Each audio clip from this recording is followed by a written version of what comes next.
All right, good morning, everybody. Oh, how you like that? I almost got it. Chat a little bit narrower. This is one of the 15 things I need to do when I start in the morning, and I forgot the restream chat. So, hey, sounds like a good thing to automate, right? Open that window, put it on top, get the right size, put it in the right place. Yeah, stuff that would be really good to not have to do from scratch every morning, and now that I've got a routine established for it, yeah, good thing to just kind of like click a button and you're done. So anyway, enough of that. Welcome to the stream, everybody. Startup in a month 2, day 7. Here we go. All right. Yeah. So anyway, maybe this section should be at the top, right? So I kind of want to start with what we're going to do for the day, like news items, mantra, agenda, links. Yeah, anyway, well, we'll see. We'll see. It's a silly thing that probably no one cares about, but I get pretty wrapped up with it. So, anyway, yep, welcome. It is Wednesday. It's day 7 of month 2, and yeah, we're going to keep going on our front end stuff. Better light, right? Yeah. Yeah, so we're going to start with our morning warm up. I kind of skipped it. Did I do it on Monday? Man, it seems like 1,000 years ago. Maybe I did warm up on Monday. Maybe I didn't. Maybe I finished it. I finished the warm up on Monday. And then, yeah, skipped it for Tuesday, getting back in on Wednesday. All right, so we're going to start with morning warm up. And we're going to keep chugging on the UI. Yeah, we're making a lot of really good progress on UI stuff of late. Yeah, we've got like template blocks that we can add. We can add images to template blocks. We've got the concept of like a button layer and an image layer. So there's a really nice separation of the things that like control where and when the images end up, and the thing that displays the images themselves. And yeah, we've got a really good foundation for building up the rest of this thing on. So I was thinking I'd like to stay in front end land just like a little bit longer. We're almost getting to the point where we need to start thinking about things in terms of like a holistic, like full stack thing again. Because what we can do is we can kind of pick template blocks, click on each of the panes, add photos. But all we can do is we can add static photos, and they're not necessarily photos that we've like uploaded to the platform yet. So these are not ones that we've like uploaded to the server. We're not like, choosing photos that we've uploaded. Yeah, so that's going to be somewhere we need to get eventually. But there's all kinds of front end stuff that I think is like important and valid for an MVP. So just going to spend a little more time in the browser working on that, since we've had such a good, successful time doing that. And yeah, we'll get to the back end stuff tomorrow, probably tomorrow or Friday. We'll see how it works out. So anyway, in a little bit of news, I'm very excited to announce that my Vagrant woes are almost finished. So you probably haven't been remarking on this since no one really. But I think the secret of life and the secret of the world is like no one really cares what you're doing, or doesn't care in the way that like you suspect them to care. So you may have noticed, you probably didn't, but you may have noticed that I don't have like anything up on the internet except for my blog. Now this is just a really simple like Jekyll blog, like static site generator. So this is really easy to update and keep going. But yeah, I haven't gotten any of my apps up yet, and that is because I've been trying to build a Vagrant box for all my stuff. So this is supposed to be something that makes it really easy to like set up a VM virtual machine and to like configure it and like install all the software that you need to install, and get it set up so you can just like kind of hit the ground running when you need a new VM. So it's been something I've been trying to figure out since about like let's say the middle of month 1. So I've never used Vagrant before. I am familiar with like Linux server setup and configuration, but it's something that just like makes me tremendously uncomfortable. Yeah, if you'd like to blog posts, if you'd like to read up on exactly why, you can head to Startup in a Month, and it's in my failure section, difficulties I've had with setting up and configuring this Vagrant box. So the good news is that I've been very, very close on this thing for like a while. I can install everything. I can like just kind of have a push button turnkey thing that will install my database, install my software, start my software automatically, restart it if the server crashes and has to restart. It will create my configuration files for the server. It will symlink them into the correct places. It will start the application server. It will serve it up on a particular set of like port numbers. So this is all stuff that like takes a lot of time if you're doing it from scratch every single time. So to have it scripted out is great. But the piece that I haven't been able to figure out is this. Actually, maybe we can start with this first. So I've been using this VS Code extension called Calva. So VS Code Marketplace. If you are a JavaScript person like me, and you're really comfortable with VS Code, and you like have a bunch of plugins that you like, and you have it set up just so, then you could like switch to this in order to add some like Clojure REPL capabilities to VS Code. I've been using this since the start, and I've really liked it. What am I saying? Right, so I was in Calva, and I was asking them for how to like jack into a remote REPL. So one thing that's really great about virtual machines is the fact that you can have a virtual machine and it doesn't really matter where it lives.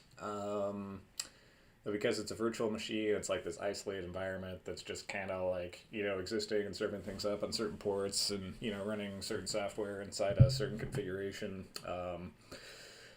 What that all means is that you can like run it locally on your computer when you're developing, or when you're ready to put it in production, you just put it on the internet, and everything's like exactly the same. It's like exactly the same server with the exact same code and everything. It's just like running in a different place. And this is really great for like developing quickly, because if you have your development environment, it's really all the same VM, but you can think of it as a different environment, like the one that's like living on your computer versus the one that's like, hosted on the internet, like DigitalOcean in my case. So if you're developing in the same environment that your production environment has, then, anytime you encounter something that's actually, you don't even encounter this problem. So the problem I have frequently had, like developing software, is like I'll develop it locally. So I'll just like open up the terminal. I'll like start a server. I don't even know if this is gonna work. Do I even have a dev alias in this folder? Yeah. Anyway, well, that would be how I would like run something, right? I just go into my local terminal on my local machine, run whatever I need to do to start my server and develop like that. And then eventually I get to a point where I want to put it on my production server, and a whole bunch of stuff breaks because the production server is like subtly different than my local environment, or like very different than my local environment depending on the specifics that we're talking about. And it's running behind a firewall, it's running with SSL certificates, and things are like just different, right? Like there's a lot of places where you can get tripped up by something that was like not present in your local environment but is present in your development environment. So yeah, as I said, virtual machines make that much less likely to encounter, because production and development are going to be exactly the same. But the drawback is that it's harder to access the virtual machine from your local environment, since for all intents and purposes it's like a remote server. So if you want to like get in there and make changes to your code, remotely you have to treat it as a remote server, which means you have to like, you know, basically SSH into it, and like that's how you interact with the stuff on the virtual machine. So the only thing really preventing me from doing that is like connecting to the REPL, because if I can connect to the REPL remotely, then I can like develop remotely and everything's all good. But I had no idea how to do that.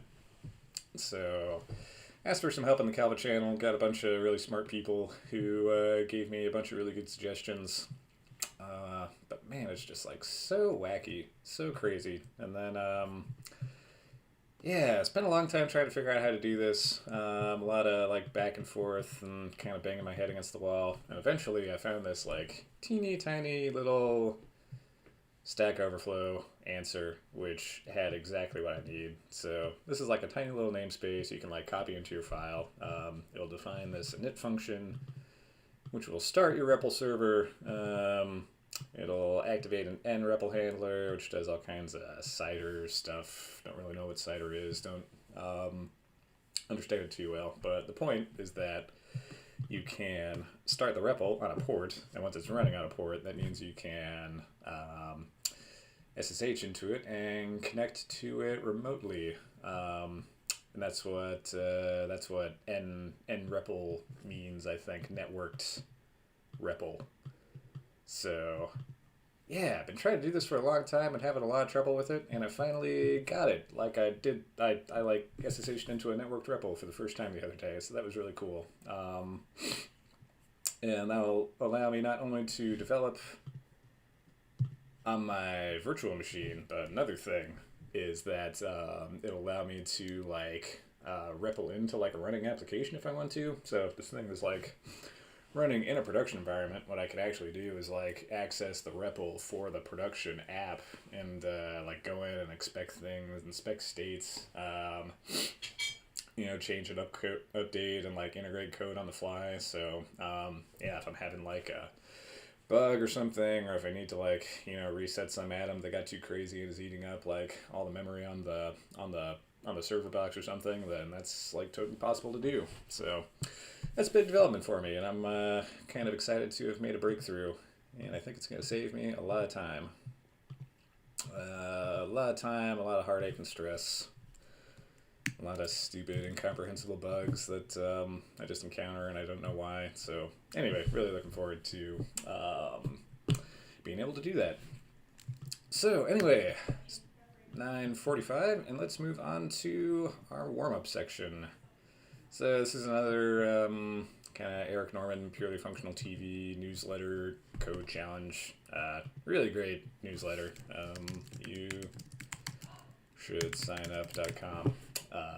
Yeah, sign up for this if you're interested in Clojure, because this guy is like, he's got a wonderful mind.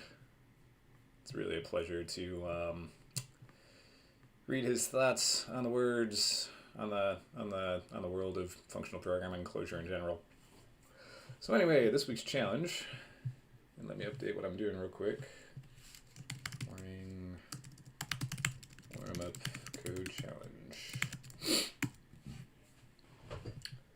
There we go. So this challenge is first before seconds. So our remit is to write a function that takes a string and 2 letters. The function should return true if every instance of the first letter comes before every instance of the second letter. So some examples are: a rabbit jumps joyfully. Our first letter is A, our second letter is J. So what that basically means is that at the point we have a J, we should not have any A's after that J. So we do have A's before that J, so this is like okay, but for example, jolly rabbit jumps joyfully. So we've got a J, but then we've got an A here, right? We've got an A before, so it was almost okay, but because A came after J, like this string is like not cool. So yeah, some notes, you know, don't expect a bunch of BS. Letters will be mixed case. You can treat capital A the same as lowercase a, and you can assume the strings will contain instances of both letters. So yeah, that's our challenge for the day. So yeah, let's just get this over into our stuff. First before second dot CLJ.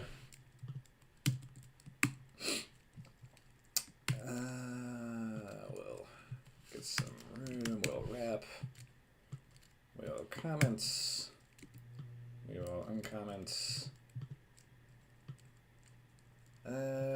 we will make some definitions, def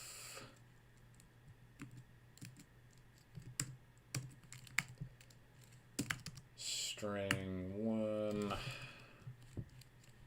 it's going to be that. Just get this out of the way. Alright, then def letters 1. Don't really want to work with characters, so I'm just going to change these characters into strings.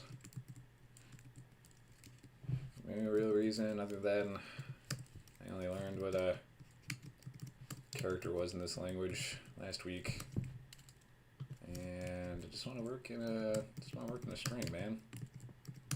What's so wrong about that?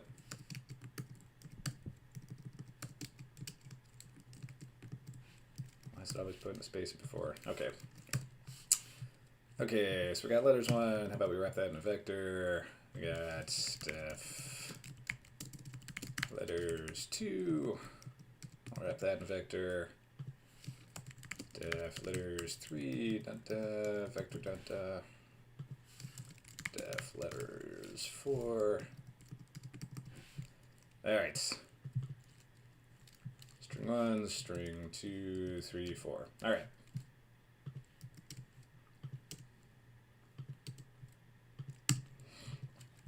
Alright. Yeah, I think we got our setup. Just a little white space to make things easier to think about, look at, read. And a little timer. So anyway, I give myself a half hour for these things, and camera's okay, right? Yep, camera's okay. 30 minutes on the clock. Clock's running. Sound effect for the viewers at home. Clock on the bookshelf. And we shall begin. Okay, so I guess what I want to do, looking at this, is like split letters into a string and like work on these as a vector. So that's kind of my first instinct.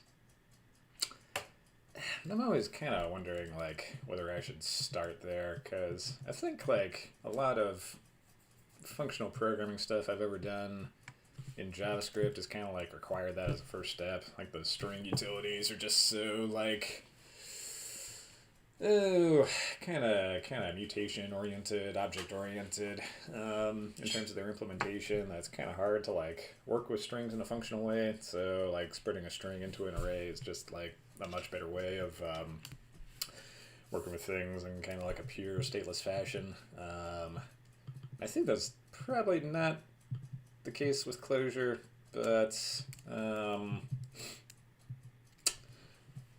yeah, instead of working with strings, I think I'm just going to work with vectors. I'm working with vectors all the time anyway. Alright, so def, what do you call this function? First before. It's going to take a string, it's going to take letters. Don't need a comma, do I? Alright.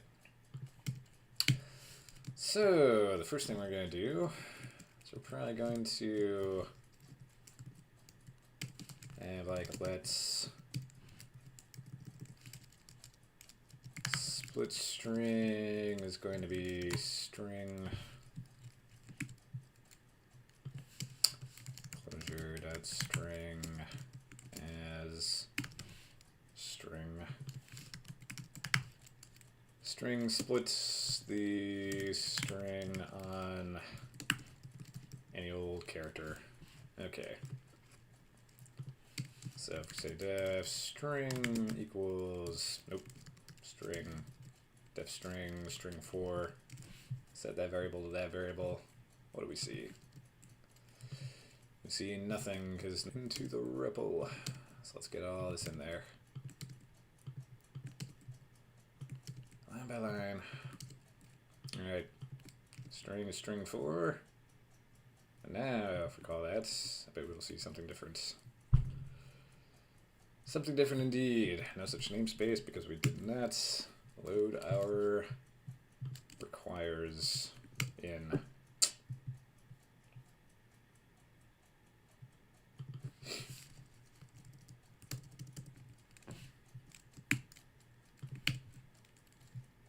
Oh, right. Only really got half what I need here. Don't I? Require that thing under that name. Alright. So that's now cool.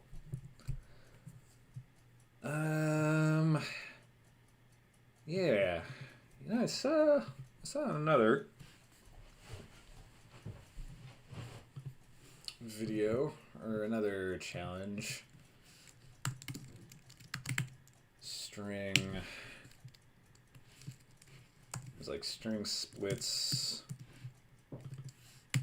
commas, so I can know where that actually goes, and that was like filter empty,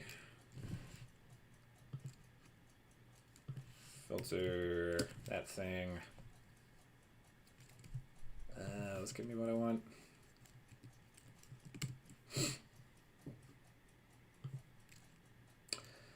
Empty returns true if the collection has no items. Filter the predicate and the collection. Yeah, here's something kind of tricky, right? Oh. Can I do this? Filter equals R. Just something totally ridiculous.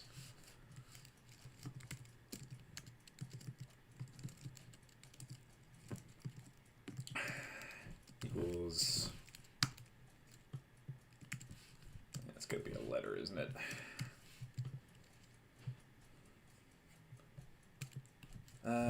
But the collection has to go back here. Right. Percent sign. Just give me what I want. Symbol cannot be cast to a persistent vector. Interesting.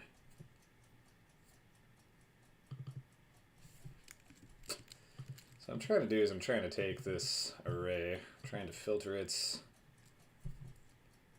Takes a predicate and a collection.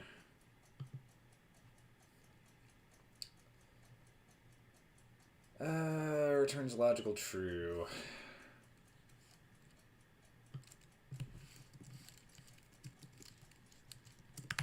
Can I just start like this? Can I just return everything?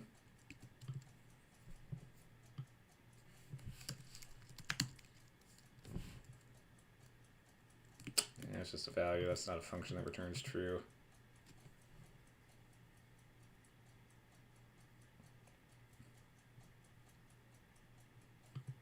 So I've got this like thread first thing, and that works for string split, but it doesn't work for string filter, because like the thing I'm passing from string splits needs to go as the last value in filter, right? So the string is this. I can splits.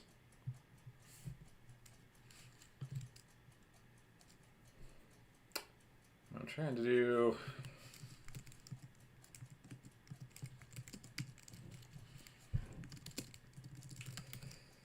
Vic.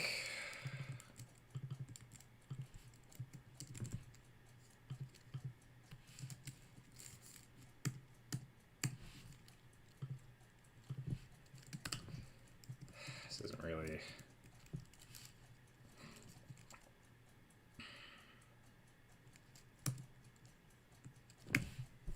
any different than what I had before. At least I don't think. Function name, params, and expressions. Yeah, so now I'm trying to take like Add a new function inline.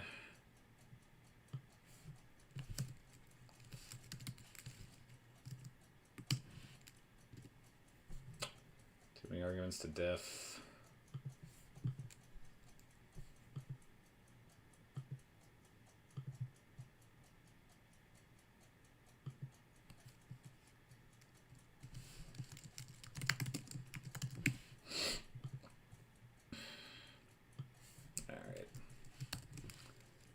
Let's make sure that what we got is still cool. All right, Never React podcast. Nothing wrong with that.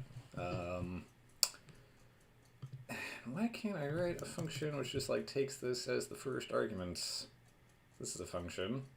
It's taking that as the first argument. That's the regular expression we're splitting on. So why can't I do that here? Defin test.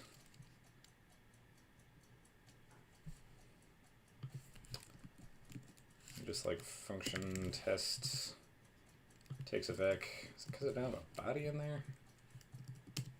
Nope. Hey, you gotta wrap it into parens. Not sure why. I don't like cats. Welcome back, man. It's been a little while. Glad to see you here. I gotta wrap it in parens. Like that? Oh, hello. Oh. Yes. Interesting.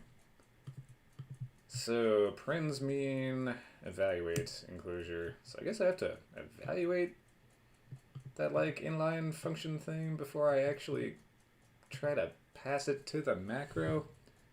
Yeah, this is working hours for me though. Cool. Well, anyway, you're here, you're not here. You got a job to do. I'm not trying to pull you away from that if that's what you gotta do. And we all gotta do it, right? Okay, so now I got function, vector, and now what I can do is I can filter. Yeah, now what I can do is I can filter that. So filter not equals empty string vec. Not equals whatever I gave to you, empty string vector. Right, cool. That's what we're trying to do. We're trying to get rid of these things, and we got rid of those things. Excellent. I'm gonna have you use background noise. No, that's fine. That's fine. If you hear something interesting, jump in. All right. Cool. Yeah, so we got letters with no spaces. Now, how about we map... Man, there must be a better way to do this, right? Well, I tried it one way here. Let's try it another way here. Anonymous function map identity %sign. Will that just give me the same thing again? Yes. Okay, so map map uppercase. Is this a function? Strings, split lines, pattern, trim, upper dash case. So map upper dash case.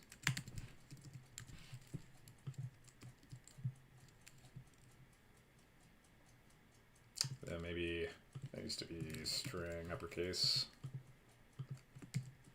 Every React podcast. Early in the morning, man. It's early in the morning. I kind of want to have that be lowercase. Okay, something a little quieter. Okay. Boy, but it's ugly. Is it ugly, or is that just how it is? I feel like I'm trying to do it can be expressed more elegantly, but in due time, we'll figure out how to do that. Okay, so now we've got our split string. Yeah, it's really like a pre-processed string, or like a pre-processed, processed chars letters.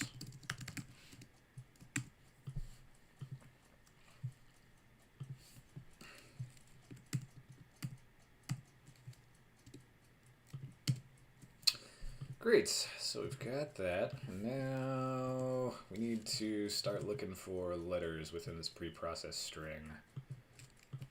So let's get rid of that. Let's think. So we're looking for a D, T, and a D. So I think the first thing we want to do is we want to find the first D, and then we want to check all the letters after D. So yeah, there's like a vector partition sequencing. Can I like partition a vector on a character? So I want to like split, I want to just like forget everything in like the first part of the string and focus on everything after, because that's the part I care about. Okay, so this looks like breaking things up into even groupings. It's not really what I want, right? I want like a split at function. Well, howdy do. Split add 3, excellent.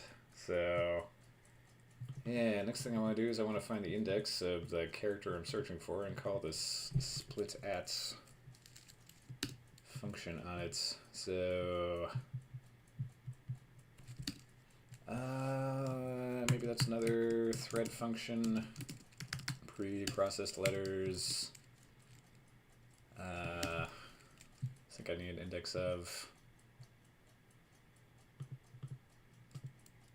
And we're going to need this. We can open that in a new tab. But back to here. Index. Index of is for strings.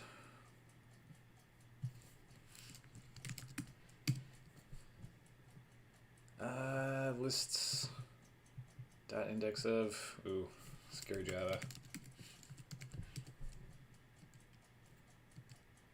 Sequence in, sequence out, sequences.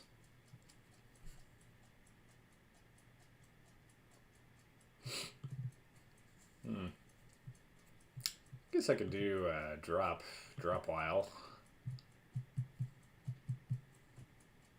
You can try .char at from Java.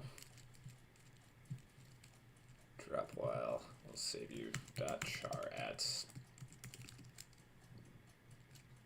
.char at.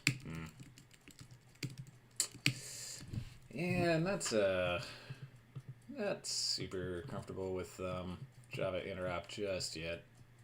I've used a little bit of Java interrupt. Yeah.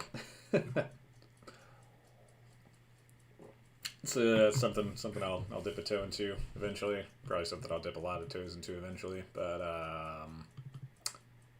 if I can use this drop while. Drop while the letter doesn't equal what I'm searching for. Drop while. Now it's going to be a thread last, right? Drop while. Notice function. Not equals the letter to letter is 1. That's how I do that, right? Letters for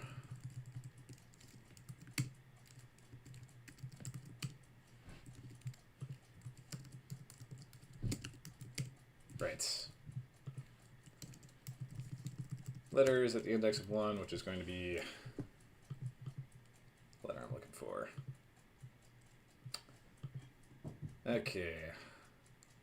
Just a little bit of cleanup here. Don't need to print line anymore, but we do need this. Def letters 4 is going to be our def letters 4. All right. So whatever pre-processed letters was.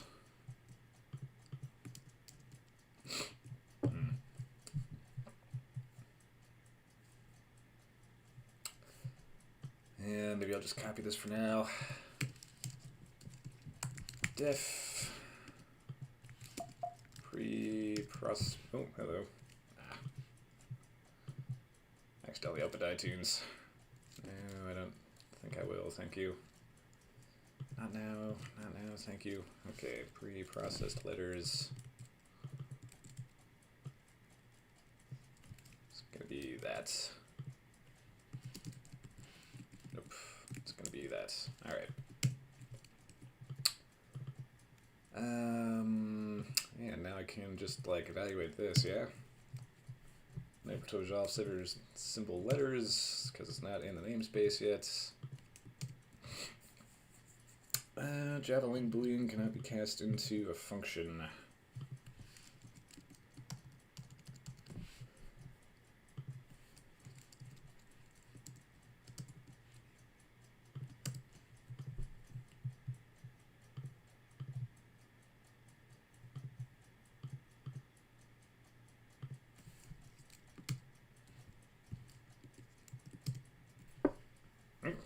Yep, that's it. That's it, right? Now, can I have like a contains? Vector contains? Yes. Wait, that's sets. That's map.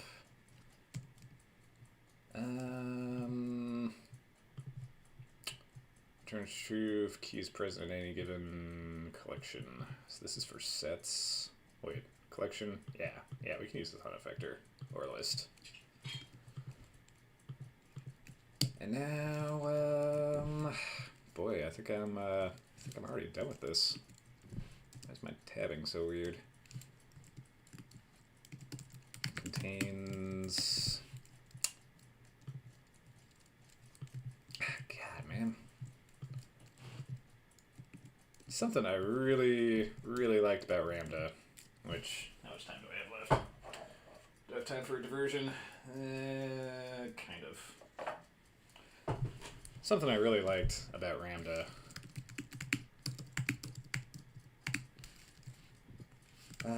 Data last. Is there anything here? Documentation. Data last. Ramda data last.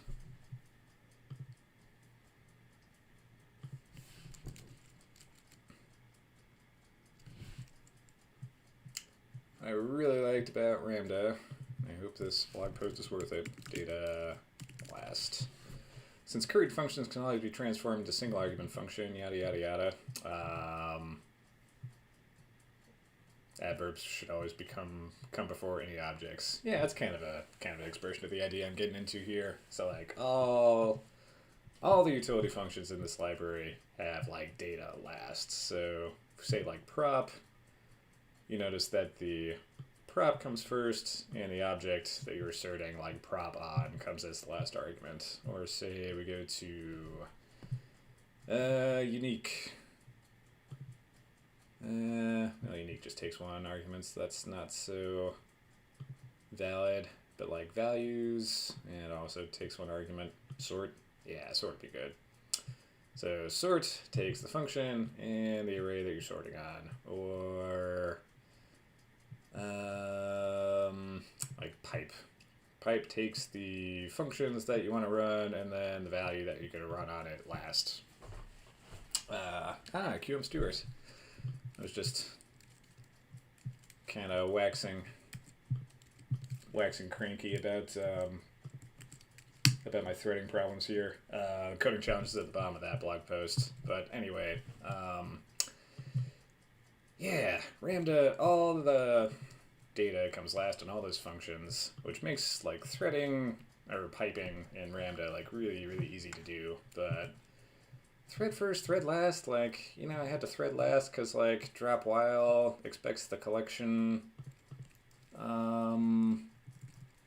last, like that's where the collection go, but like contains once this here. But yeah, the key goes last, collection comes first. So now I've got this thing where like I'm threading last, but now I need to do this like wacky thing, function x. So I've got to like wrap it in a function contains x letters 0. And now I think that'll work. No, I need one more. Do I?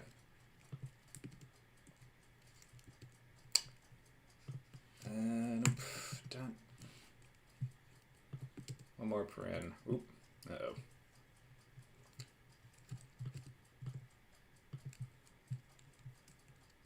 Contains not supported on type lazy sequence. You can use as, oh, hello, as pipe if you want, or change where each argument goes. Oh. This is something, oh, I've never even been to this page.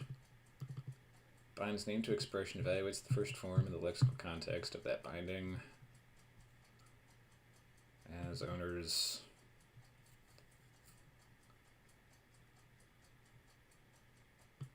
As 0 and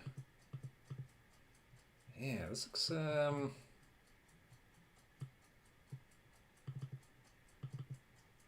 this looks cool. So now I just do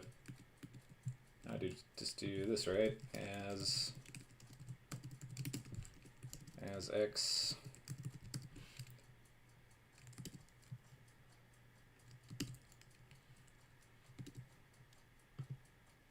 as x, call that function. Oh yeah, that's exactly what I want. But now I've got too many parens, or not enough.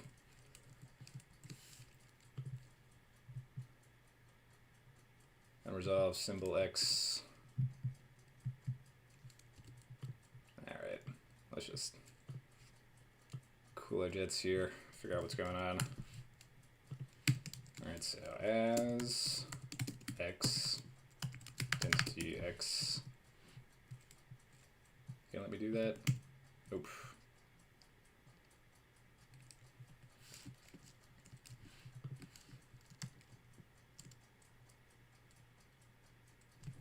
Failed simple symbol. I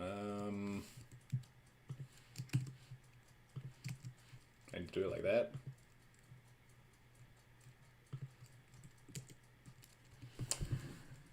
You need something before x. X here is your name, so you have to tell it what x is. Need something before x.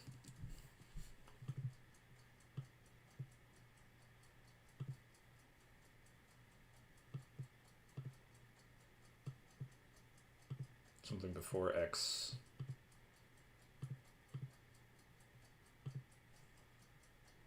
I have to tell it what x is. Maybe another example. So this is like the thing, and the variable is what I'm assigning it to.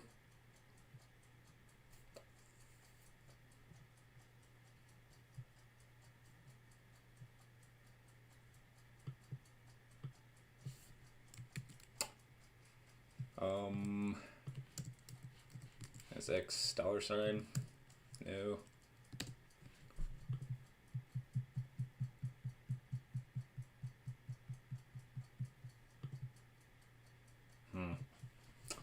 Yeah, maybe I'll do it my dumb way first. Function. Function list contains x. Contains list letters 0. I think I'm still gonna get the same error. Contains is not supported on a lazy sequence. Yeah, so now like change sequence to vector closure.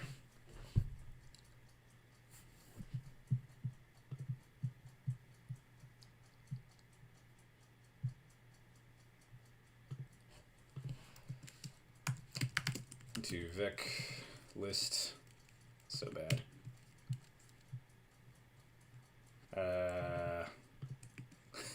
No, vector can't be.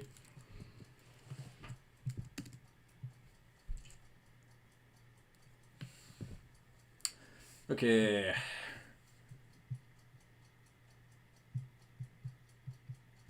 So the result in that example, the first map gets assigned to O, and then I put O where I want it on each line. Reduce O. Oh, so I can like, I see what you're saying. Like, I would have put like as thingy pre-processed letters, and then like instead of like passing it like implicitly down through the forms, like I just say like thingy, and then like I've got this thing which is like bound to a name, and yeah, I can like pick where in the functions I actually passed into. Oh, okay, I think I understand that now. Yeah, that makes a lot more sense. Yes, but swap slingy and preprocessed layers around. Okay, cool. So the value comes before the definition. Okay. Cool. Yeah. So now we say like preprocessed letters X. Now we can drop while X predicate and the collection function list. Yeah. Definitely gonna experiment around with that later. But for now, I just need to figure out how to transform a list into a vector. The time's running out. Oh no! I got so close.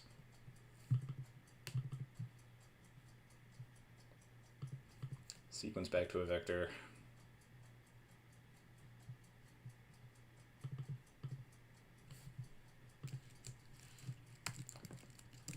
Vic list. Will this do it for me? False. Okay, cool. That's it. That's it. I think I got it. I was really close. So it worked on one argument. Could it work on two? Yeah, so we got this. First before string. Resolve simple string. Defen first before. Okay. So let's load that function in. Let's try it. First before string 4 and letters 4. False. Okay. This one should be true though. String 3 and letters 3. False. Oh, no. Should have been true. Okay. Well, it didn't actually solve it, but we can take another whack at this tomorrow, and maybe refactor to use that sweet as threading macro. Good morning, Cody and Coffee. Good morning, Kevin. Enjoying a coffee myself. Thank you very much. Yeah, good to see you, man. Welcome. Yeah, we just finished our coding challenge. Or we thought we finished it. We didn't quite get there.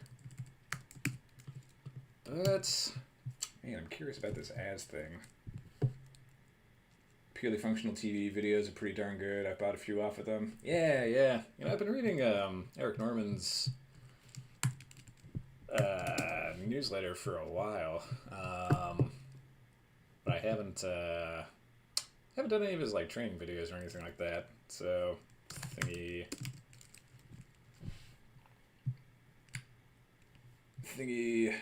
It's more like coding and Kevin. My friend said yesterday, "Hey, your stream features a lot of coding, but not much coffee. It's more like coding and Kevin." It's pretty funny. Coding and Kevin.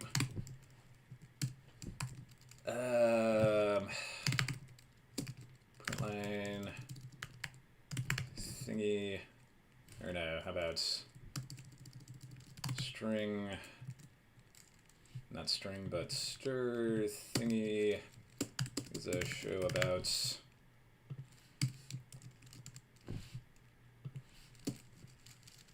programming. Then we can do like string, you should check out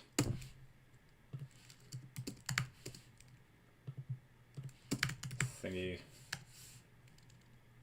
I'm getting some errors.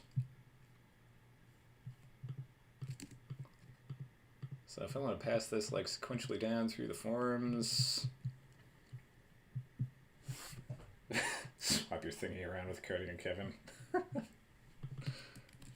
Right, value before that. Value before the variable name. You told me that already, didn't you? All right. So you should check out Coding and Kevin. It's a show about programming. But really it's called Coding and Coffee. So yeah, check that out. 12 o'clock PST, I think. All right, great. Well, that didn't take me 6 days to solve. That's kind of nice. And yeah, gonna come back to this tomorrow morning. I'm definitely gonna refactor this super wacky nonsense with that as thread. So yeah, thanks for showing that to me, Stuart. That'll be a really nice tool to use. Okay, so let's get this closed down. Oh, hey, thank you for the plug, man. You were posting me on Reddit on Monday or Tuesday or something. So hey, yeah, appreciate it in turn.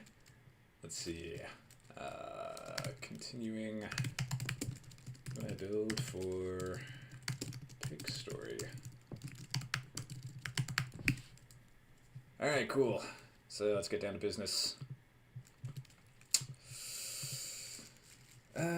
Almost done. Thumbs up. Okay. Oh, did I talk about my mantra today? Start small, stay small. So yeah, it was, feeling kind of nervy yesterday while I was working. It's like I'm gonna name this someday, but for now it's just gonna be called Startup 2A. Yeah, we got into some kind of like crazy stuff yesterday that I was getting kind of anxious about, but I tried to like stay small in terms of like what I was working on, and just like kind of ask and answer one question at a time. Yeah, kind of think about things slowly, kind of, wonder for a second what the next obvious step would be, and yeah, you know what, it ended up like working out pretty well because we made a lot of progress, and yeah, the small simple questions I was asking of my code ended up kind of like directing me down the path that I needed to go, essentially. So yeah, when you get down to it, we're kind of building like a WYSIWYG, like a web editor right now. Oh, what? Tyler? Oh, right, because I don't have the backend server. I don't think I want to get the backend server running either. Yeah, building like a WYSIWYG, like web editor when you get down to it, because like I'm adding like layout blocks and I'm selecting pictures and I'm choosing where they go. And that's all like kind of intense. Like I thought I was picking a small scope, but when you consider like what I'm actually doing, this is kind of a big deal. But yeah, if I stay small, I think I can come up with something that's actually pretty feature rich and easy to develop on, and that's something that Clojure is really doing me good for. So anyway, start small, stay small. That's what we gotta focus on. Let's see. Streamers on our Twitch streams post a really interesting idea for engaging chat that I'm gonna try. Come up with 100 questions. Ask a chatter to pick number 1 to 100, and then ask the question to prompt chat to engage. Oh yeah. Hey, you see that in YouTube videos a lot when they say like, "Hey, what do you think about that statement I just made?" Like, post it in the comments. So yeah, it's kind of like the live version of that, where you're kind of like inviting them to engage with you on a particular topic. So yeah, you should give that a shot. You should let me know how that goes. Great. Okay, so let's think about what we're doing today. We could go in numerous directions with this. think one thing we could do, which I don't think I want to do just yet, is like customizing like what picture shows up in here. So I don't have my backend server running, so there's no localhost 3000 guy running to serve just yet. So we could do that, but kind of what I want to do is like get to a point where I can like not just essentially like push new layout blocks into this thing, but and kind of pick where they go to. Because like say I wanted just like a flat layout block here, and I didn't want like just this window pane thing. Right now I don't really have like a way to do that, so yeah, I think it's gonna be a good place to move to. So maybe yeah. Well, there's like insert in between, which also kind of applies insert above. Then there's also like delete. So yeah, I just got to the concept of like row indexes and call indexes. So yeah, let's move on to deleting, because this is a really great part of the problem to get kind of twisted on, I think.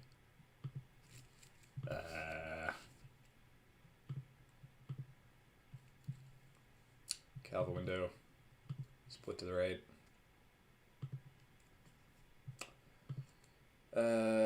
Core, wrong pane. Also, there's two of you. All right. Okay. Okay, keep the faith that this is actually a lot simpler than it feels like it is just now. Okay. Okay, so we got select layout block, add layout block. I've had that commented for a while, so I think that means that I can just get rid of it. All right. Define window pane block. I think I can get rid of these, right? Let's head back here just to make sure we're not breaking anything. Refresh for good luck. All right. We're in a good spot. Okay, so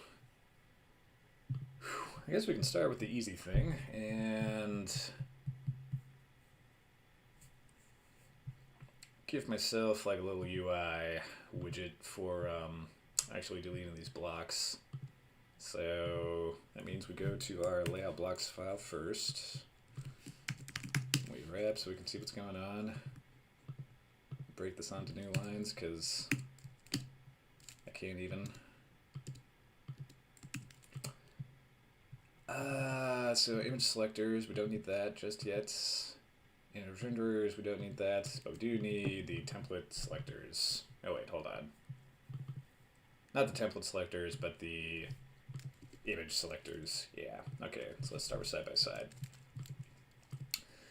So, yeah, I'm already seeing that the decision I made to like not generalize these into one single component, I think that's already paying off, because now I need to add like a little X button to this markup, and if I had done that in the context of like kind of a general template, then I might be getting like an X button on both the image selector and the image renderer and the template selector, so don't want that just yet.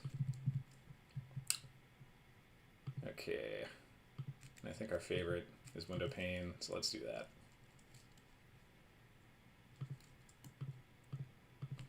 Just a little cleanup, it's a little easier to read. It's totally worth it. Okay. Yeah, so I guess window pane.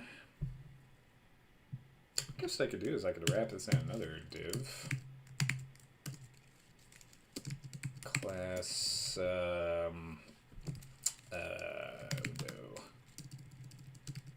window pane selector wrapper. Something crazy and verbose like that. Okay. So now I want to open up my CSS again.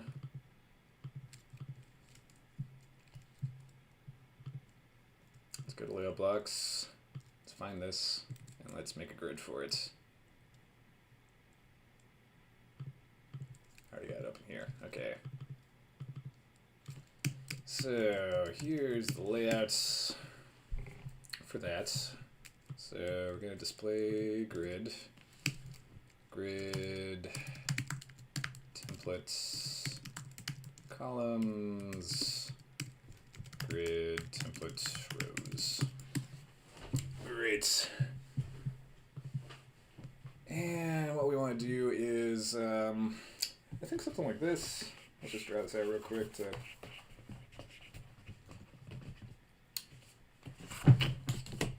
see what we're doing here.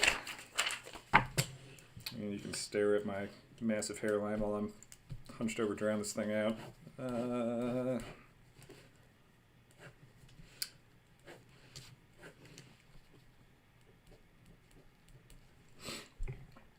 Yeah, something like that.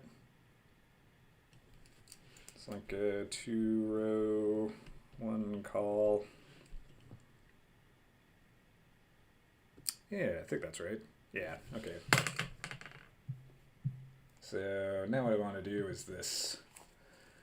I want to kind of take the existing window pane thing, which we're like wrapping in an extra div, and I want to say like, okay, if I've launched the UI for like deleting this thing, I want something with like 2 rows. So like 1 row here, 1 row there. This is like 1 row, this is another row. And then this whole thing is just like one big column. And the only thing I have in this top column is like a little X button, and then like whatever goes in here is gonna go in this second row. And yeah, I think I can do that for like giving myself a really easy way to like put this in the top left. And then maybe at some point, if I've got some kind of like, you know, edit button or something like that, I can say like, okay, when we're like editing layouts, don't show this button, but when we are editing layouts, do show this button. And then I can like kind of have this real collapse when it's being hidden or it's not visible, and then show up when it is invisible, when it is visible, something like that. So I think that's going to be a good way to go. So grid template columns. It's going to be, yeah, maybe I would call that 100%. And we're going to say 20, no, not pixels, let's work in rem. I think my base RAM is 16, so maybe 2 rem for 32 pixel, 2 rem, auto. I think this should be auto, 1FR. Yeah, let's try that. So window pane selector wrapper. Okay, we've got the layout, and now we need,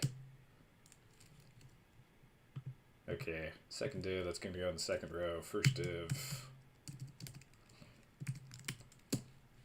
it's going to have like a, I am going to be a button someday. Something like that.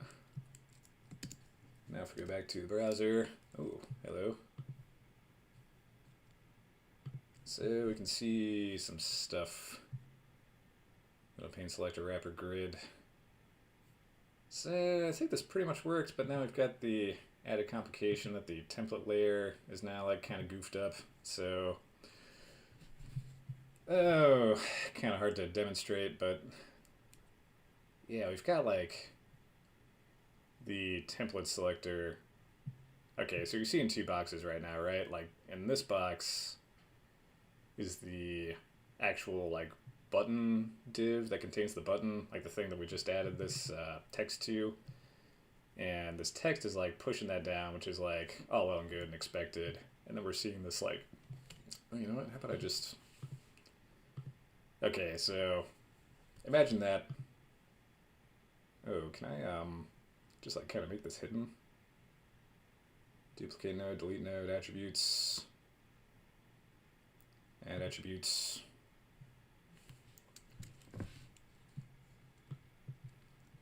Elements, display, none. Right. Okay, that'd be a good way to demonstrate this. So we've got like our images layer underneath here, and then we've got that like selector thing. So what that basically means is now the buttons are kind of like out of sync with the image layer beneath. So yeah, it's kind of a kind of a tricky thing, right? Because I'm getting the benefit of like having those two things separated, which means that like, you know, the images can just kind of render and the buttons can just be like what they are. But now if I've got like extra UI in the buttons, all of a sudden the images are kind of like goofed up. So I think I'm just gonna let that problem simmer for a bit. So I'm at a bit of a loss for the best way to fix that, but I'm confident that I can. Layout block experiments. Template selector. Layout buttons, template grids, render content. I think I just want to like get rid of the templates for now. Okay, so now we don't have our images, we do have our buttons. So right, that won't be distracting. Okay, so now what I need to do is I need to do some layout on this. All right, div.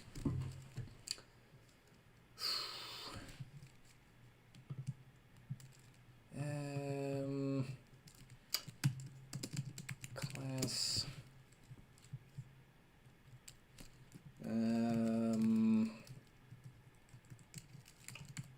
Close button row.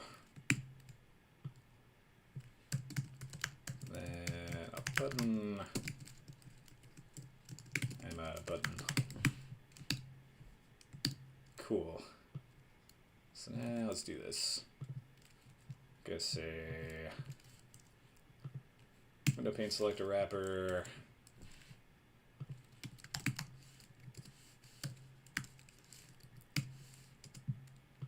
We'll do a little bit of child inheritance. Okay. So yeah, it's just like a two-dimensional thing. So how about we just do easy flexbox stuff. Flex direction row. Justify content, I think. Flex end. It's always a question between justify content and line items. I got it right the first time. So that's nice. Okay. Oh, jeez. Last week I saw a really sweet icon library. I wonder. Icon duck. There it is. I think I saw this on Hacker News actually. Close. 356 close icons. There we go. What do I like? What do I like? Something fun, not too serious. Communicative. Fun but expressive. Maybe this guy. Maybe that guy. Yeah, kind of like that guy. Download. Oof. Whoa. Download by way of loading in the browser. I already did download it. Okay. So it's in my downloads now. Right. Resources, public. So I could just leave this as an SVG file, or I could turn it into like a hiccup thing.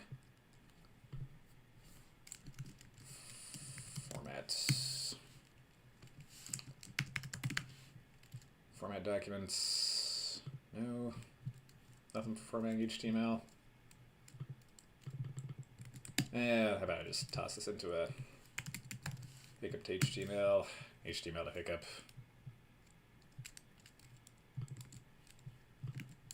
And now I can just have this be a component. Alright. New file, utility.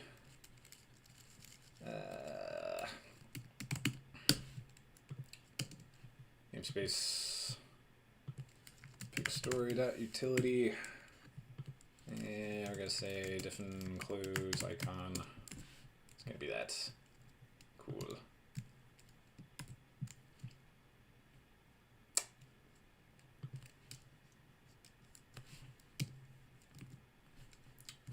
an argument list first. Alright. Cool. Very nice. Now we can go into our layout blocks.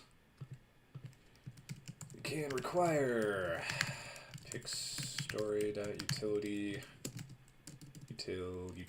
utility. We'll refer close icon, and as a child of our button we will pass the close icon. I think. Nope. Could not analyze. Oh, hello.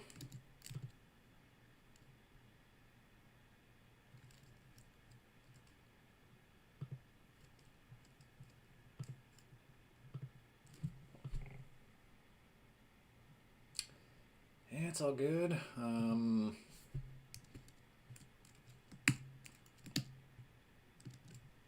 severe problems. Namespace, pic story layout blocks. Only something yada yada. Offending spec. I am offended. Acquire. Ah, right. Need some braces. Need more braces than we had. Okay.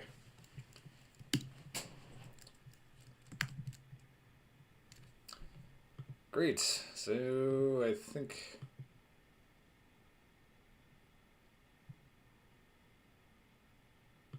close button row. But button didn't enter the SVG. That's because I didn't tell it to. Did not call it. It's still not showing up. Is it in the DOM at all? Yes. Although it's not wrapped or not. What? It's just a path without an SVG around it?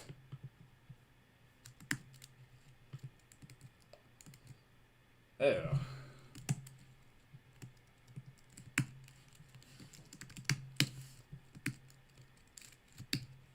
Messing up braces everywhere. Okay. So now I got that, but it's all crazy. And over there. So close button row, button, SVG. Alright, so I think I need a smaller VBox. 10 and 10. Oh. Not 1 minus, but 10. Too small. Too small, back it up. Still too small. What was it before? 25? 32? Why is it so big though? 0, 0, 30, 30.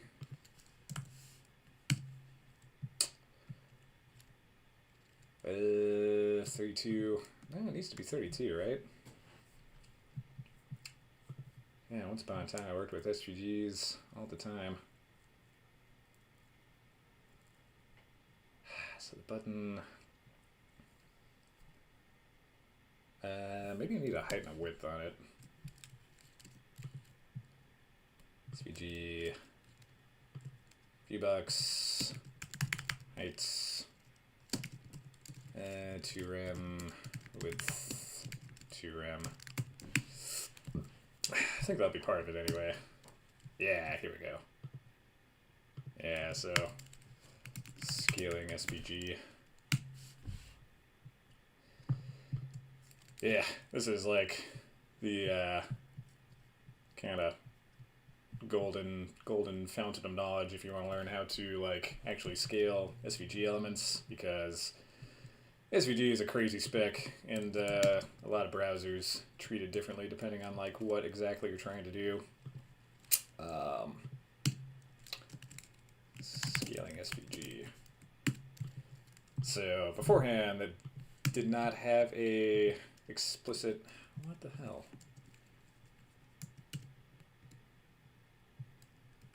Man, it keeps on moving my like brace around. You see how that's just like a closing curly brace and nothing, and then I hit enter. I was hitting enter. Yeah, some screw stuff going on in terms of like My stuff getting moved around on me. But anyway, yeah, for a lot of SVGs, they won't actually scale. Scalable vector graphics. You'd think that you'd be able to do things a little more intuitively with a name like that, but they will not actually scale up and down correctly unless you pass them a explicit height and width, because SVGs have a default height and width associated with them. It's like 150 pixels tall and 300 pixels wide or something like that. So anyway, if your SVGs are whack, as a first step, add a height and a width to them. As a second step, spend about 45 minutes reading this blog post, because it's got absolutely everything that you could ever want to know to wrestle your SVGs into compliance. All right. But yeah, we've got that. We could add a new one. We got another one. Great. That's cool. Let's see. Yeah, so we got our button. It's looking good. And now we can start to add a click handler to it, right? So, right. Let's go back here. Unclick and row index. So button on click is going to be on close, or on deletes, on remove, on deletes, row index. Alright. Now we need an on delete function to be passed to that. Great. Now we need to write our onDelete function. So, window pane image selector is rendered wherever our layout block map is being rendered, and this is where we're passing our props. Okay. Unclick add photo on deletes, deletes layout block.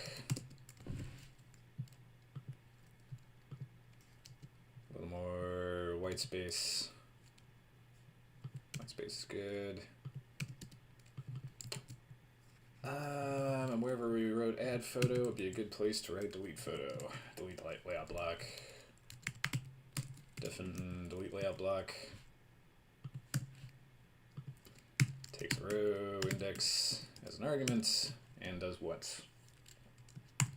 Firstly, it'll print line a string which says deleting layout block row index. So let's see if we can get chooch. Oops. Hello. What? What? It's the damn do item layout block.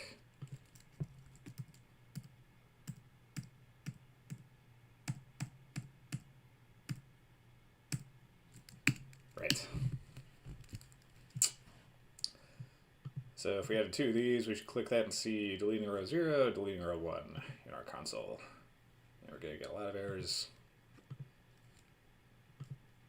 Great. And one would have to assume that this also works for other ones that we add subsequently. Great. Deleting layout block. Alright, so now we need to go into our atom layout blocks and remove them. So if you recall, our atom layout blocks look like the following. I still don't have my REPL situation figured out here, so I'd really like to do like a atom layout blocks kind of thing. Not quite there yet, but I am going to refactor to Shadows CLJS in the afternoon, which kind of was in reference with like my Vagrant stuff that I was talking about yesterday. So something I learned about Figwheel after a lot of research is that connecting to a Figwheel REPL over like a network connection is just like really hard to do for whatever reason, or it's something that's like really like not obvious. Like you could do it, but you have to kind of DIY it. the whole way. But Shadow CLJS, which is like another hot reloading closure script framework, will allow you to do that. So yeah, gonna be refactory list of Shadow CLJS, and I think whatever starter kit I started out with makes it really easy to have a closure script REPL in Calva. So I'll be able to do that soon, but not quite yet. Now just put mine at Atom layout blocks, and we'll do it the slightly less nice way. Okay. So that's just the list of layout blocks we have.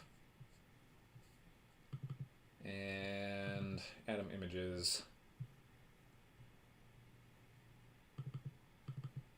So now I've got a interesting challenge before me.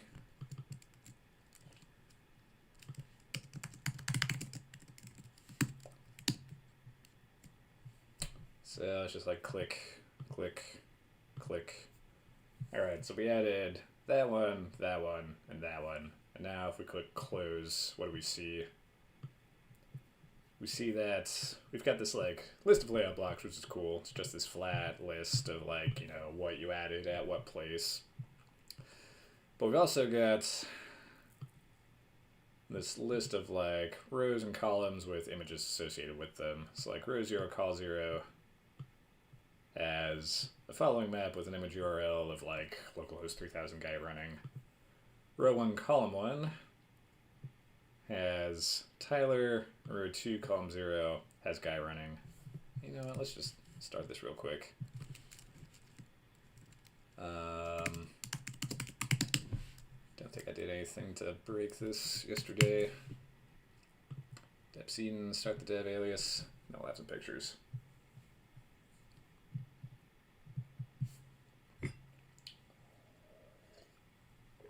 We'll also have a drink of water. We'll also raise the standing desk. Alright.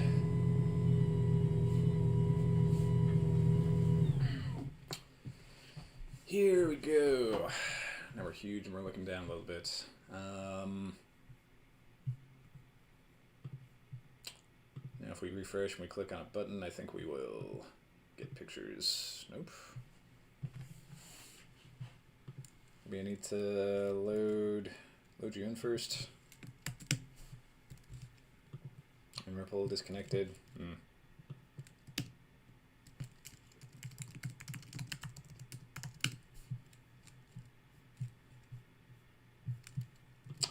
A bit of a mystery, but not critical to the work we're doing immediately.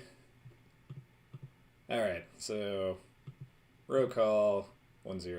Click the close button. What do we got? We got window panes, so it's pretty easy to just like delete a window pane, right? But then I also need to go in here and delete the images. So it's kind of telling me I want to start like merging these two things, right? Going up, beep, beep. Exactly. I should have a like a forklift sound effect or something while it's going up. Probably sounds pretty intense through the microphone actually with the motors running.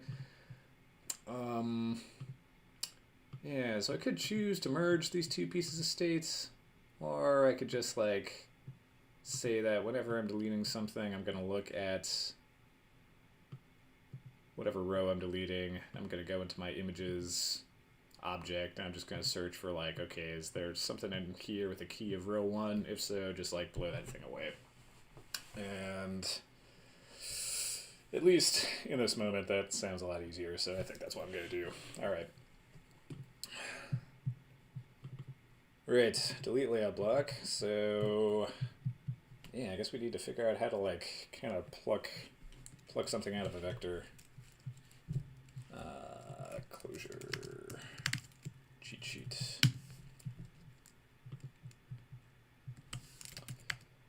Spec. Sequences, subsequence, it might be a pluck, no, sequence, Repeat range, file, XML, enumeration, keep. Distinct filter, ooh, remove. That sounds like what I want.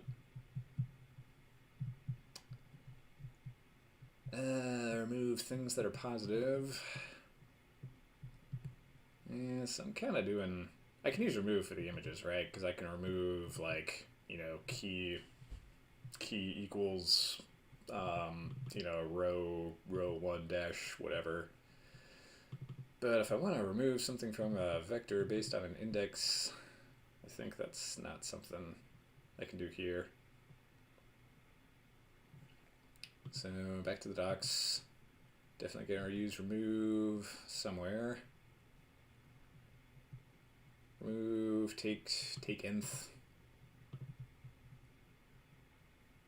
Nope. It's like take every second thing. Filter. Is there like a filter indexed?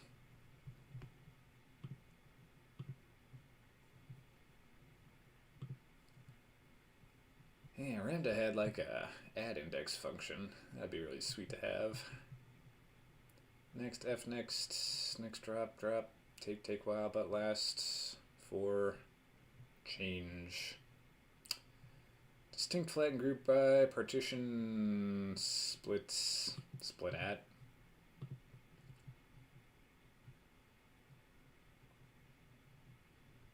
Yeah, I guess I could split on index and like kind of take the first and last halves and do like a rest thing and then join them. It seems like there's an easier way, right?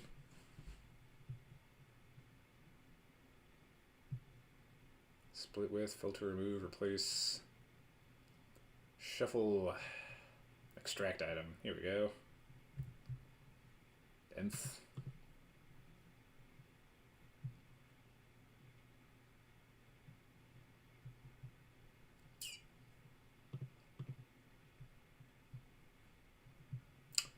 Yeah, I can use that to get it. Well, I guess if I used a combination of like nth on the list of layout objects, and then like after I've got the value, well, I could have like two of the same value, right? So I still can't use remove. Nth, so no. Transducers, filter, remove, take while, replace, keep.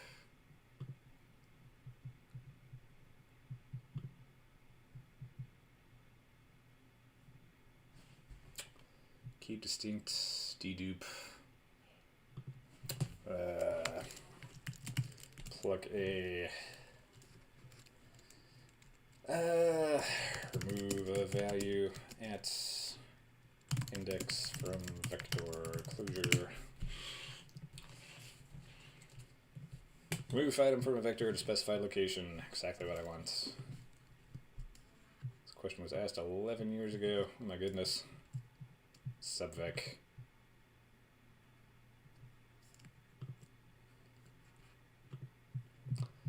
Returns a persistent vector of the subvec 2. Yeah, so that's kind of like what I was talking about before, right? Like I have one subvec which like takes me up to the thing I'm trying to delete. Then I've got a subvec which like gives me everything after I'm deleting. So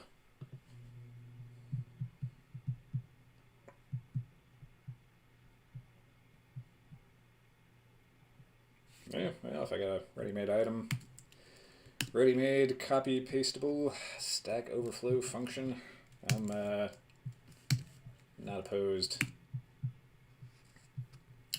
Let's see, concat take, drop take. Right. Yeah, so like drop like take up to a certain place, drop whatever I wanted, and then like take the rest of the vector.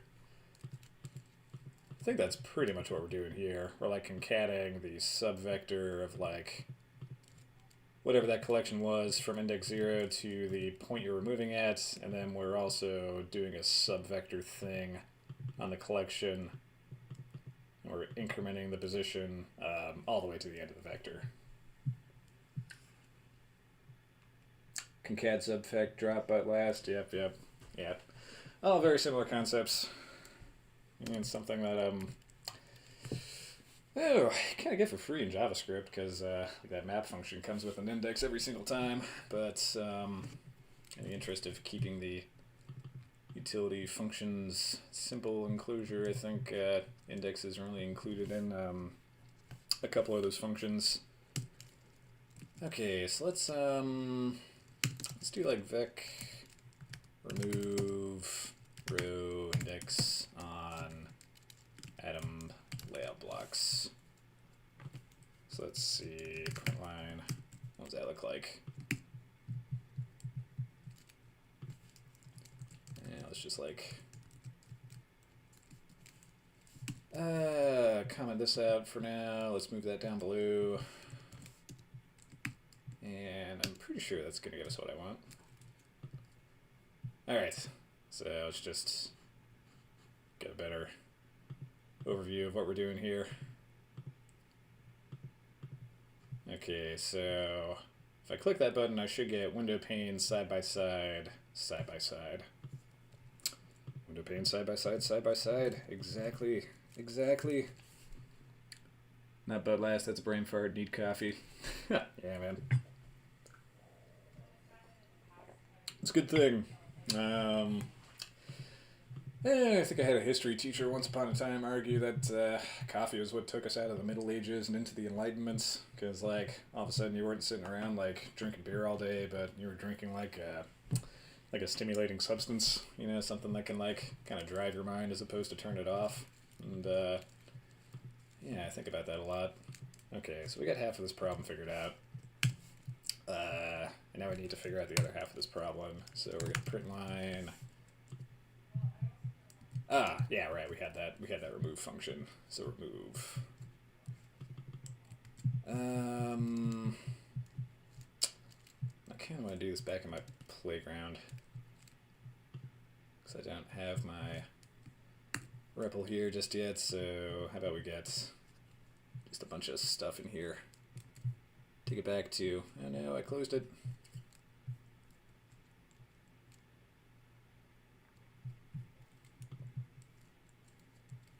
And REPL disconnected.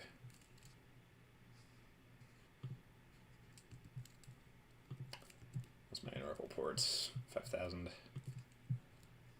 Running REPL in my project. Steps Eden localhost 5000.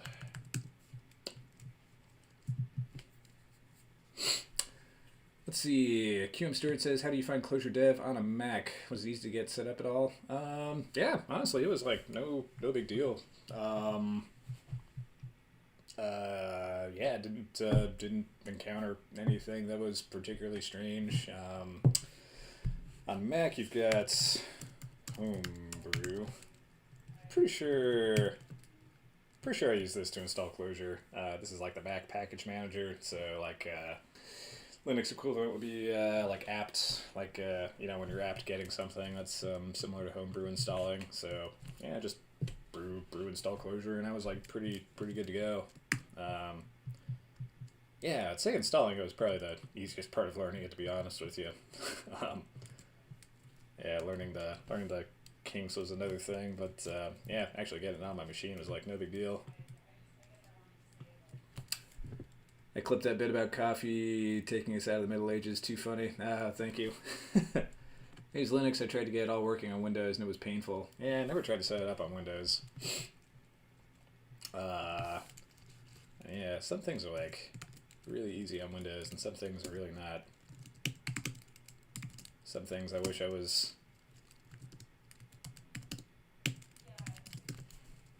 Some things I wish I was doing things on Windows, but some things I'm kind of grateful that I'm not.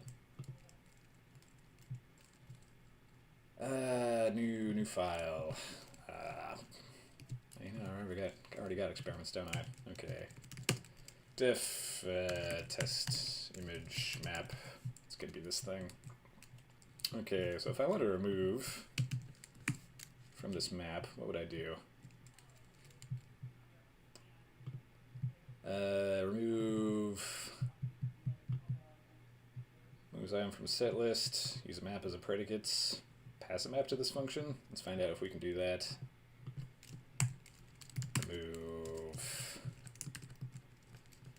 equals row column 2 %sign on test image map.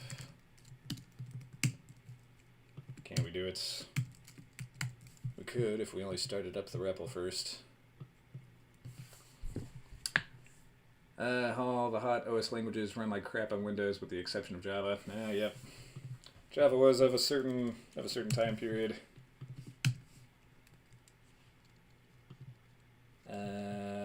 Able to resolve simple remove. Oh, hello. Do I need to require this first? Yeah, Windows was the hotness when Java was being invented, I think. Really? Can't resolve a simple move? Do I need to define my namespace before I can call closure functions? I guess I do. Okay.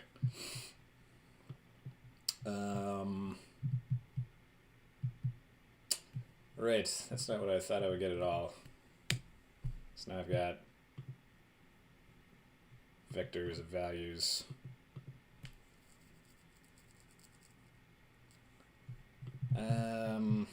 Right, so I know you can use, like, for years you couldn't run Node at all because Windows couldn't handle deeply nested Node modules folders. Oh man, yeah. Fun thing about Node modules is that was like totally secondary to what that guy was trying to do. Like all he was trying to do was like get JavaScript to like run on the server, and then like the module system was like an afternoon worth of work. Which is really funny because the module system ended up becoming like the thing, right? Like the killer feature of Node. Well, arguably, like, you know, running JavaScript on the back end is like big enough, but yeah, I think people associate Node as much with Node modules and packages as much as they do with like just the fact that you can like write a server in JavaScript. So yeah, Node modules is kind of a funny case because yeah, they thought that that was just going to be like, you know, some whatever thing, and like all of those whatever decisions have you know, given us all the pain, strife, and torment that that Node modules has created for us. Do you want to Soch? Oh yeah, Dissoch. That's probably what I'm looking for. There's a Soch and Dissoch. Dissoch. It's good to take a rambling diversion sometime because people in your chat can notice what you're doing and recommend a alternative approach. Okay, so if I Dissoch, used Dissoch a few times, haven't used Dissoch.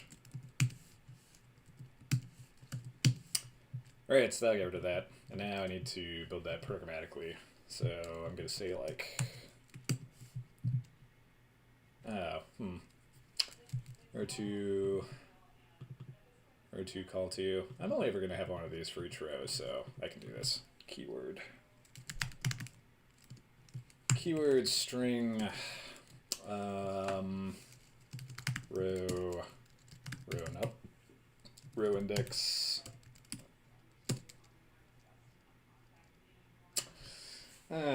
Yeah, here's row index. Yeah, so now I need to like programmatically remove anything with like a row 2. Like that's an easy part, but there could be like one or more columns with each of those things, right?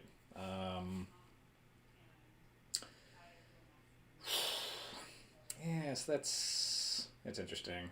I wonder if I should like look at the map first to see like how many like row 2 call X's I have, and then figure out like what I need to Dissoch based off of that.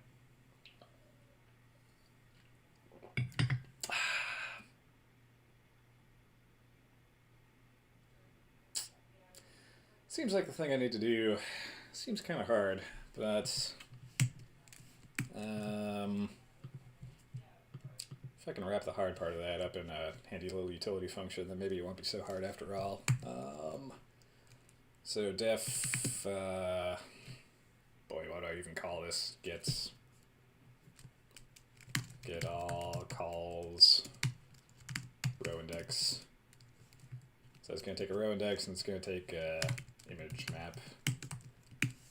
Okay, so now, yeah, there's like keys, right? So if I do like keys test image map,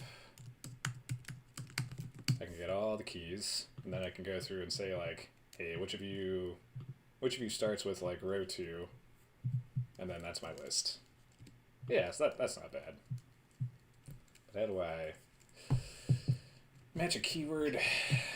How do I match a keyword to a partial string? Because what I'm going to have basically is like row 0. And what I need to do is I need to match that against like row 0, call 1. And I also need to match that against row 0, call 2. So, yeah, how do I do that? Is that a regex? Is that a string equals?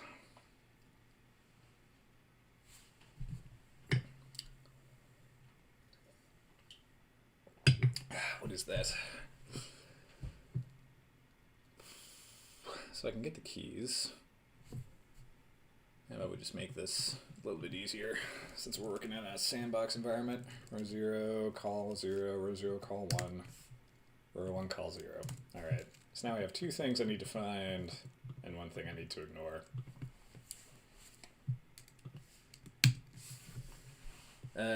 Filter keys, is that a thing? It's not a built-in. Ooh, I bet it's a Stack Overflow thing.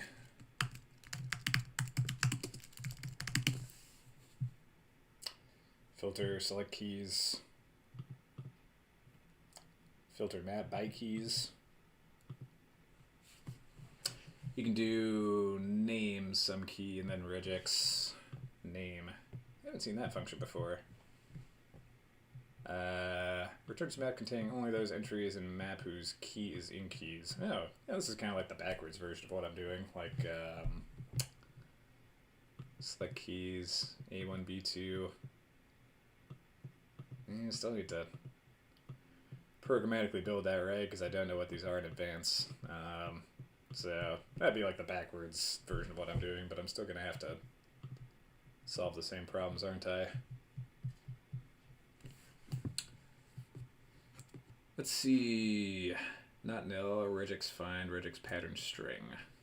Yeah. Let's see what that looks like. Define find key. Regex string, regex pattern string.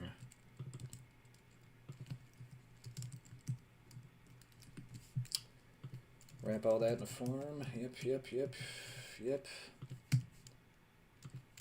So if I did like find key on like an A on a hello Andy. Nope. It's not a function yet. Can't call nil, form nil, regex find, regex pattern string. Not equals nil.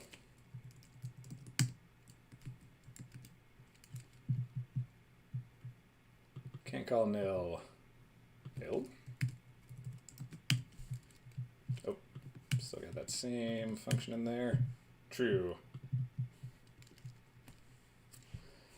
Alright, so we can use that to find a key.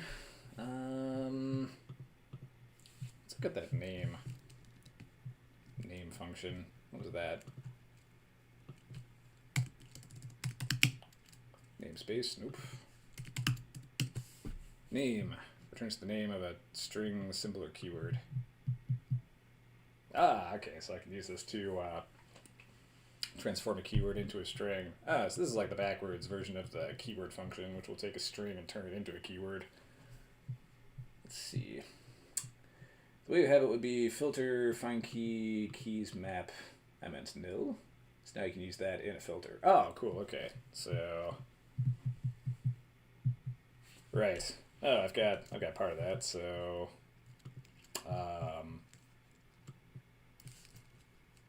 right, if I said like filter find key on the keys of my test image map.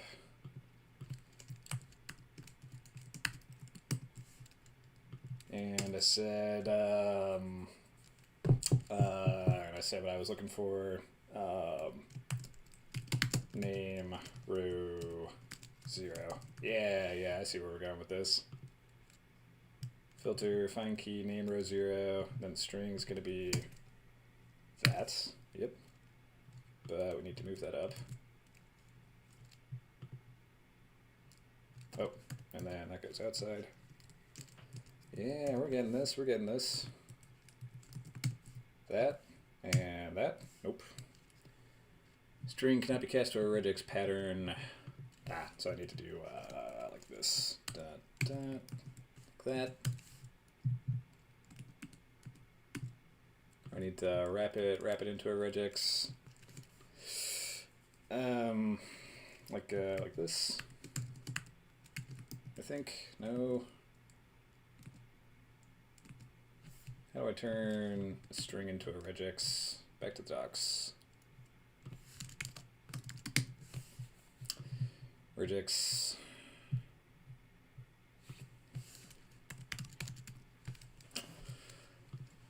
Okay, so that's the literal.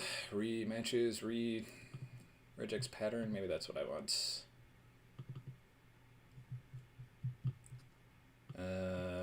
Right. So turn the pattern.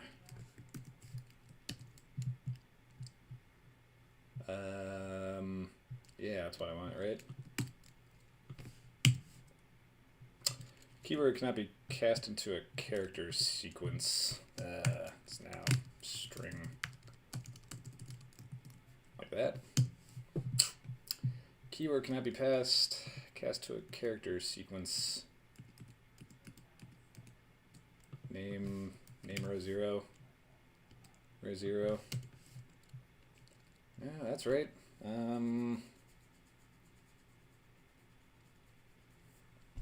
What's the problem here? Or you can just pass row 0. Can you do Boolean foo rather than not nil foo? Since nil is falsy? Probably yes. Not nil is more clear to me as a reader. Yeah, I kind of think that way too. Not nil, not equals. Yeah. 1120. Brief diversion. Combinators. Not JavaScript. Can I find this video? Combinators in JavaScript. The lingua franca of the programming world. Yeah, this one. Lambda calculus. This one, yep. If you guys are interested in functional programming stuff, as I imagine you are, this is a really cool introduction to the concept of lambda calculus and combinators. And I believe not is actually one of the combinators this guy goes into. And he builds like a functional not, which is just like the kind of inverse of what you pass to it. So not will flip like any kind of true thing to false or any kind of truthy thing to a falsy thing. So this is like a mind-blowing lecture. So yeah, if you're curious about that, you should check it out. I really enjoyed it. I should watch that again, actually. I watched that a while ago. That was one of the things that got me into Clojure, actually, because this language is really built on that stuff. Find key. Oh, it's complaining about the keyword. So maybe I need to do name on this. Yeah, it's complaining about the keys that we've passed to regex find. There's that. Nothing named that. Okay, so I need to work on my regex a bit. I need to say it starts with row 0, right? Well, actually, let's row 0. It's gonna be combinators rock. just to make sure I can like find anything in here right now. Row 0. Oh wait, hold on. What? Row 0, call 0. No, I already had it. That was different.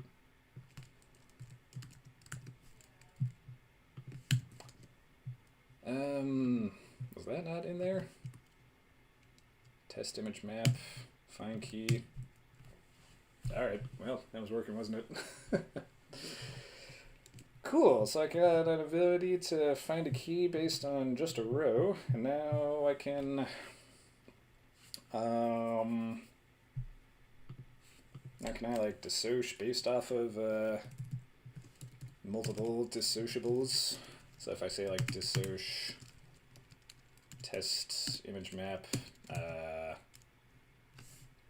dissociate of row 0, call 0, that'll delete 1, but if I say dissociate of row 0, call 1, wonderful, beautiful. But I think I need to do this. Excellent. Oh, wait, what? So I'm gonna pass it that, right? Like I'm not gonna pass it straight, because like what I got from our function that we built together, thank you guys, that was really cool. But I'm gonna get from that filter, put a dot plus on the end. I think that was my regex troubles from before, but I think that is not applicable anymore. Dot plus. Right. So we got that, but what I'm going to get back is this. So how do I like... I thought that was quoted, but no, it's not.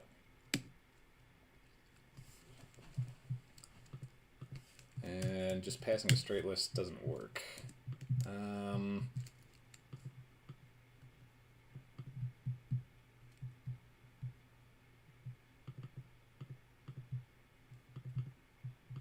Apply.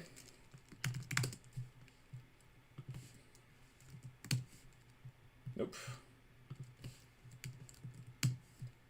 Yes, yes, okay, so I do need to quote it, but I also need to get apply into the mix. Alright, great. You can apply it with partial application. Yes, I can. And I knew it. And I knew it first thing. Excellent. Applied. Yeah, I like every time I run into a situation where I know I need apply and I know I can, like I know I need it and I like use it, like that's a nice moment. You have to apply. Dissociate doesn't take a vector, you have to apply. Yes, yes, yes indeed. Excellent. Very good. Okay, so now can we 1125. I think we can get this into the UI, but I kind of want to get this back into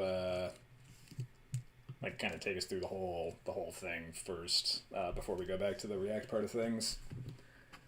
I misapply a lot when I go to languages that doesn't have that concept. Yeah, man, me too. JavaScript has that concept. JavaScript kind of yeah, when I see a problem like that, like what I think is spread syntax, and spread syntax is like you know, you take this list of things, and if you like spread it into a function, you can call that function as though that list of things was being supplied to the function as positional arguments. Yeah, so every time I see that, I think spread operator. So JavaScript has that a little bit, and all I really know is JavaScript, so a little bit of Ruby, but I haven't programmed in Ruby for a long time. So yeah, flavor of that exists in JS, but I'm sure there's scenarios where you could apply in Clojure, but you would not be able to spread in JavaScript, for instance. So anyway, I think it also gets called splat operator. Yeah, splat. It's pretty funny. Splat operator. Just throw this thing and explode it all over whatever you passed it into. I kind of like that. Okay, let's get all calls. We don't need that. That was our dissociate test. Don't need this. Okay, so we're gonna eventually end up here, right? Although it could be useful to know what we're gonna call this eventually. Index page, yes. Delete layout block. Okay. Diff and delete layout block. All we get is a row index. Okay, so find key that can live outside this function as a first step. We're going to take that row index and we're going to filter. Oh, and we can use our sweet as thing as row index. Index, row, index. Then, boy, keyword. String. String, row, index. Okay. That's find key, the regex pattern. Alright. As index, row index. Did I get that backwards? Probably did. As, right, variable comes second. Value comes first, variable comes second.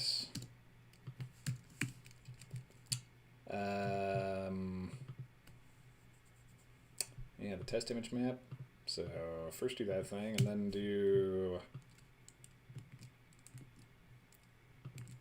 this thing. Yeah, now I've got a name which doesn't really match up with like what I'm getting from this function. Because like the first thing I want to say is like call this thing index, pass it to the filter function, but no, it's not really an index. It's a vector of strings. So you know, man, we're gonna call it thingy. I'm gonna call it thingy until I have to learn how to work with this stuff.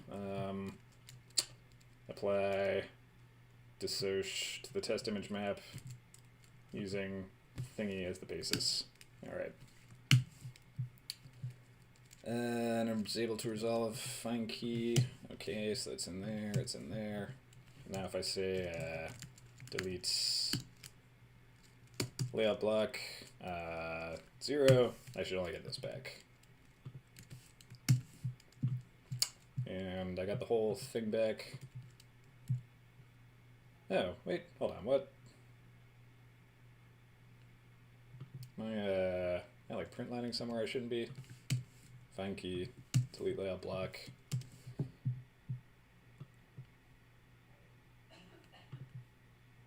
The inline evaluation is correct. No, it's not though. Should be getting row 1 back. Okay, so this is like the partial map.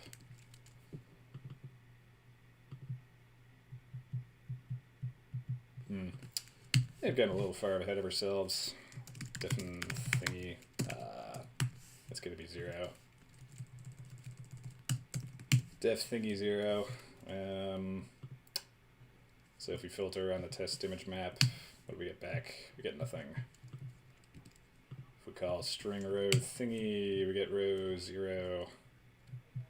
Ah, right, we got a double colon thing going on. It's row 0, key row 0, and now I think this works. Excellent. We deleted both of the row 0s, and we only have the row 1, which is exactly what we want. Alright. Now we can just take this whole thing back, along with our dope find key function, which I'm totally going to use in other projects. I'm not sure as we'll go into the inner function there. Interested to see if this works. Calva bug. Yeah, no, I think I just had my code wrong. Although my first thought is always that my tools have failed me, so I think we think similarly in this regard. Couldn't possibly be the bug I wrote. It's definitely something other than that. Vic remove. Yeah, that was our first attempt. Okay, so now we need to change this into Atom images. Yep. Atom images. And we can just oh, you know what? This is an effectful function, isn't it? So that gets a bang.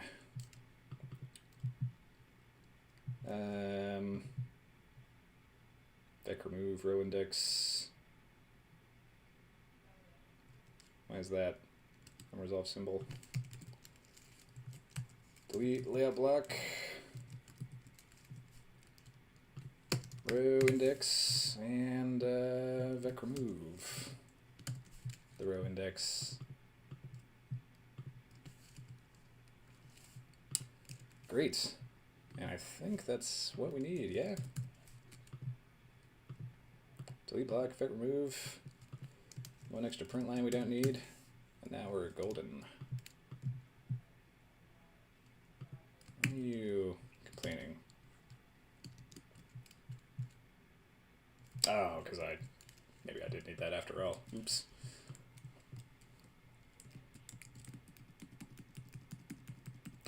Dun, dun, dun, dun, dun, dun, dun. Vec remove, right. Okay.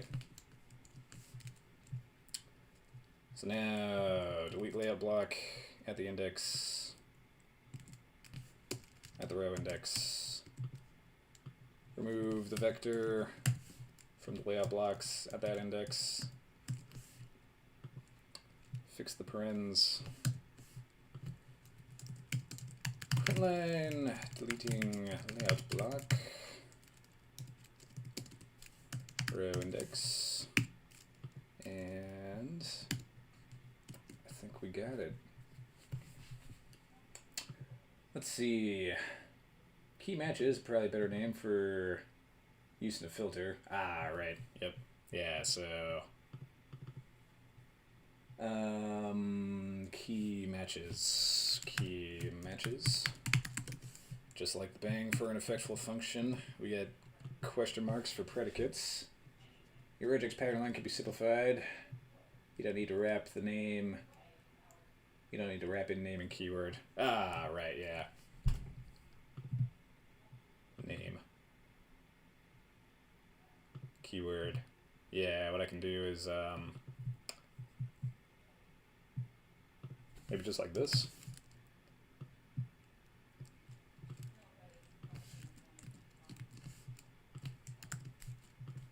It's just it's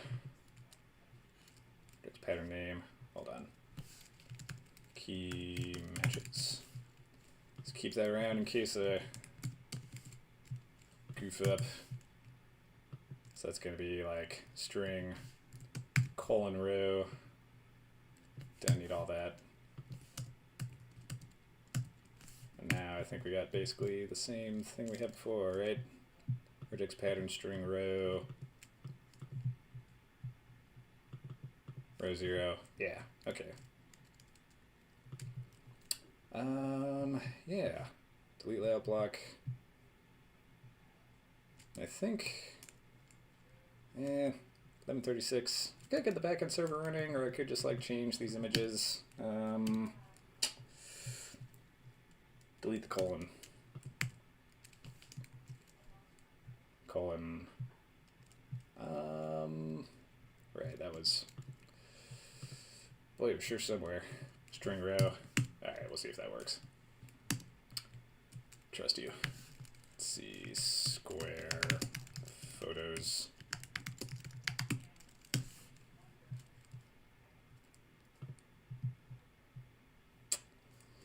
Yeah, we can go with that. That's a square photo. Yeah, it's fairly square. View image. View image. Fairly square photo with a fairly... God, I love this comment thing. It's so nice. So I can keep that around, but I have to do too many like hoop jumps in order to like replace it temporarily with something else. Maximum effort means Key matches is already calling name on every key in the past invec. It's a regex string to match. Pick something from R and Spyrobots. Maximum effort memes. Oh, okay. Old. Oop. R and Spyrobots. I haven't been here before. Should I be concerned? Be happy that your friends are corpses. Well, that's inspiring. Common goal, more drugs. Bottle of gin a day keeps the voices away. Let's see. For the past month, true. Urinating on electric fence is fun for everybody except those involved. Well, that's a true statement if I ever heard one. Open copy image location. There we go. Too crunchy and time consuming. Do not eat women. Philosophers confirm that women have teeth. Yeah, that seems risky. Cocaine can push you to find all the Pokemon. Very nice. Copy image location. There's that one, and then this one. Thank you for the hot links, Reddit. We won't refresh too much. Alright. So now I think we've completed the whole cycle. Let's go back to, it's dying over here. Very good. Good to die a little bit. Very good, very good. Yeah, so I think if I click, I get an image back.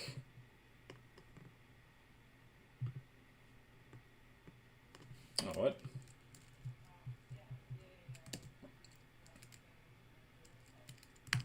Maybe I need to refresh.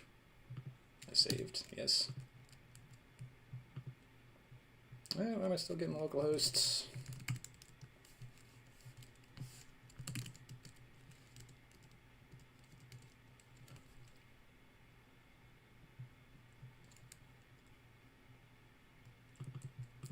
Where am I even using this? Yeah, I'm not using it anywhere.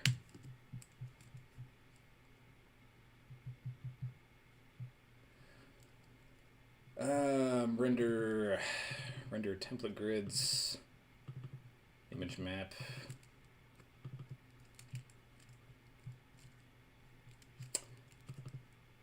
Image URL, item, render content, test images, anim images. Yeah, so why are my images all wrong? Image URL is still this guy. Guy running. Guy run. Oh, here we go. Too much copy paste. Add secret variables living somewhere else in the app. Alright. Now we should get some memes.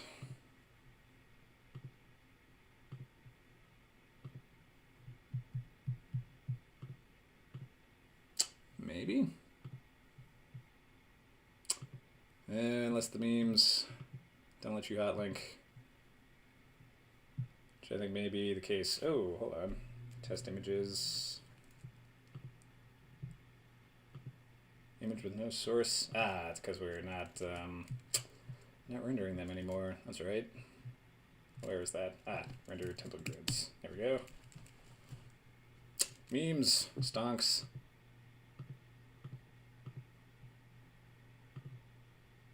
Awesome.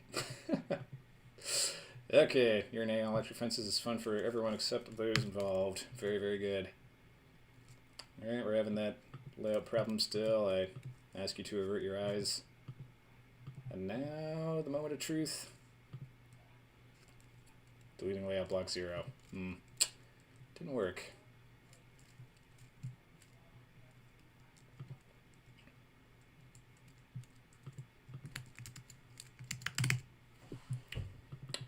Delete layout block, row index, effect remove row index, atom layout blocks. That sure seems like it should have worked. Print line at atom layout blocks, line at atom images.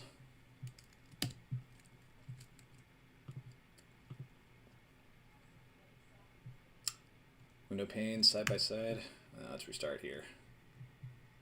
Alright, so we got layout blocks. Now if I close, and I close again, they're still in there.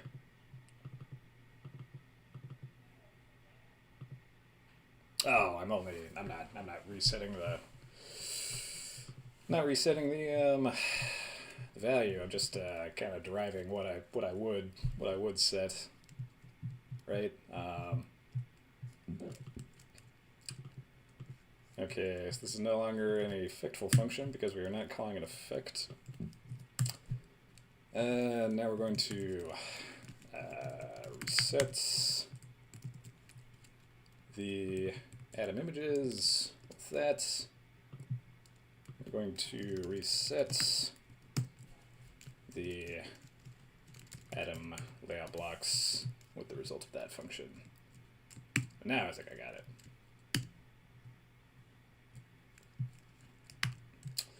Compile warning.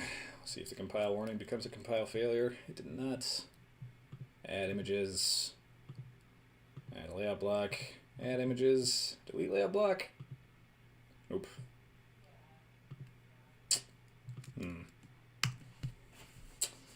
Wonder why. Wonder why. Uh-oh. Too much recursion. Oh dear. I think that means I'm got something crazy going on. Ooh, oh shit. Deleting layout block 0. Oh no, stop the thing. Right, so I called that 14,000 times. It's definitely not what I wanted to do. Boy. Well, it's a good warning to learn more about atoms and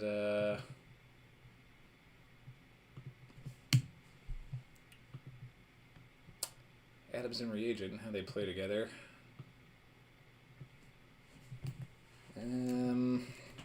I don't think this would be the cause of the problem, but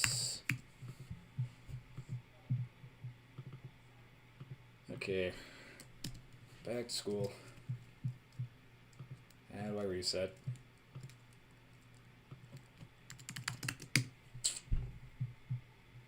Sets the value of the atom to new value without regard for the current value, returns the new value. Right. So just pass the atom in without any kind of dereferencing, and you're good.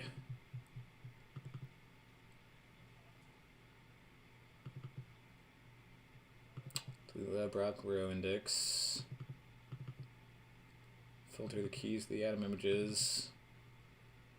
Apply the dissociation of atom images according to thingy. Effect remove row index, atom layout blocks. Well,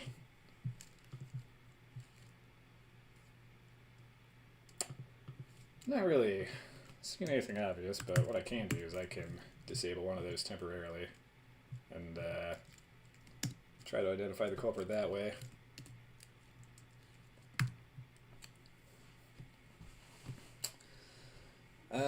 Right. Add our memes, delete our block. Well, strong contender. I made it up to 17,000 recursions that time. That's cool. Okay. Strong contender. Let's see what happens if we just try to delete the layout blocks, but not the images.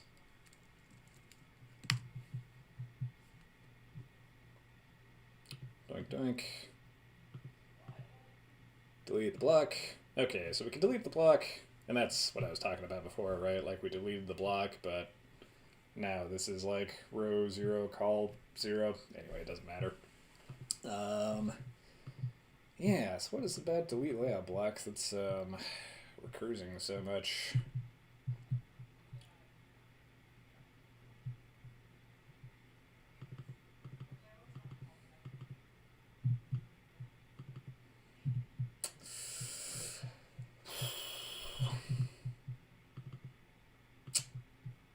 As row index thingy.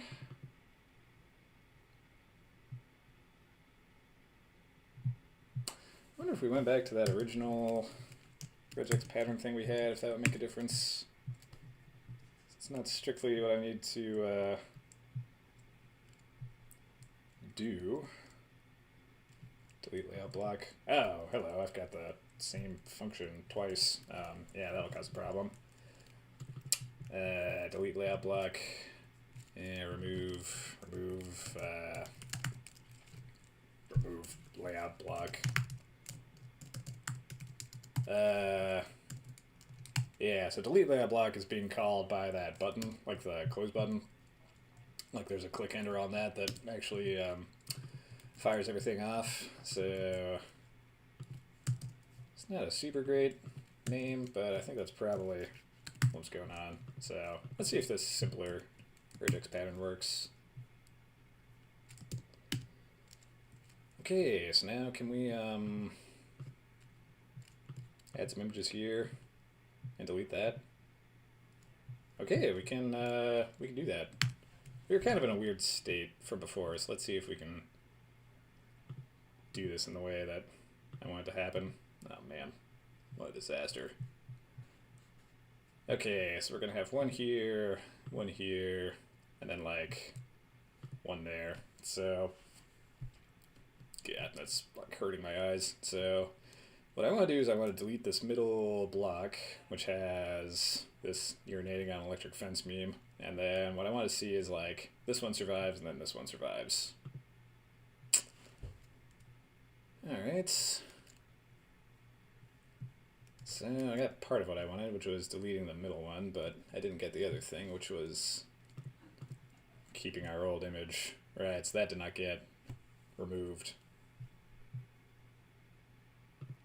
Because it's like still in the map, and when I add like that third layout block, it's still there. So yeah, just oh, you know, that's a different piece of the puzzle, isn't it? Because now I've got the situation where if we go back to our sandbox, row 0, row 1, then we could say like row 2 call 0. So now I've got kind of a different but related problem going on. So like I can delete row 0, which will delete row 0 at the layout block and associated images, so that will work. But now everything needs to have its like index updated right, because now row 1 is the new row 0, row 2 is the new row 1. So now I need to go through and update the keys for all these, because now they technically live in like new rows and columns. So another slightly difficult thing to do. We're getting like deeper and deeper into kind of the nuances of like, you know, the chosen system I've kind of built up for myself already. So yeah, it's tricky, right? I'm probably not doing that in 9 minutes. Wonder if it'd be easier if you used a tuple for the key row call. Yeah, so instead like instead of that I can do, oh yeah, like I could do 0, 1, something like that, you mean? So that's the key and this is the value. Would avoid messing with keywords and strings. Yeah, I guess I kind of wanted to make it a keyword because like Clojure kind of operates largely on the assumption that your maps have keywords for keys. So I thought that would make my life a little easier in some respects, but it's also meaning that I have to do all kinds of wacky stuff like this in order to like kind of transform them into strings and work with them. So maybe if it was a tuple, that'd be easier than if I was like mapping over tuples, for instance, and like, you know, renaming or refactoring like tuples and like renumbering them like I was saying. I wouldn't have to go through that kind of ceremony of like turn this into a string, split the string apart by numbers, take the right number and increment it or decrement it, and put it back into your keyword. So yeah, I think you're probably onto something there with the whole tuple thing. So yeah, definitely gonna ponder that. Yeah, I think that's probably a good idea, right? Would avoid messing with keywords and strings. Might simplify making row 3, row 2, row 2 into row 1. Yeah, exactly. So I think that's a good idea. I suppose I'm not getting that done in 8 minutes, am I? So what can I get done in 8 minutes? I might be able to get this annoying thing figured out. And yeah, let's just do a little bit of like CSS refactoring. And I think I want to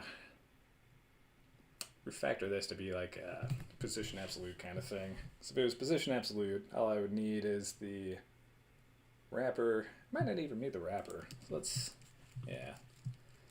just cool down a little bit with some CSS stuff.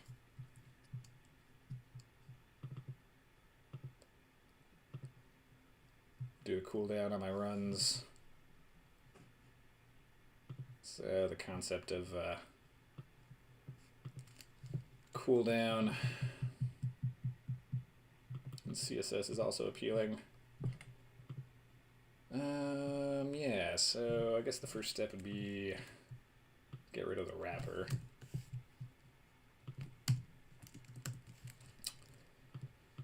Then the second step would be to figure out how to render two sibling elements, one next to each other, one next to the other. So div, right. And you can do this in normal React with a like a fragment.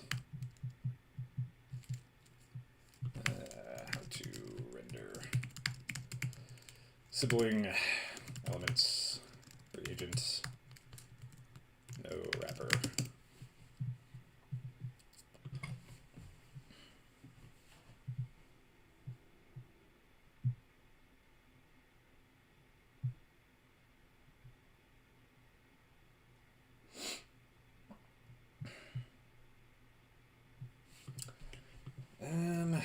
Yeah, maybe instead of a vector, I can wrap them in a list.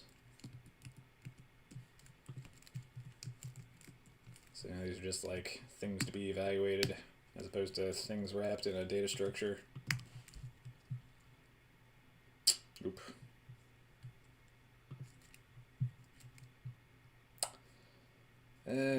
Creating reagent sibling. Right. Can't do it like that. Not valid hookup. Wrapping the two siblings in a parent div. Don't really want to do that though. Alternatively, you could do a React fragment. Ah, okay. So there's a. Ooh, that's really nice.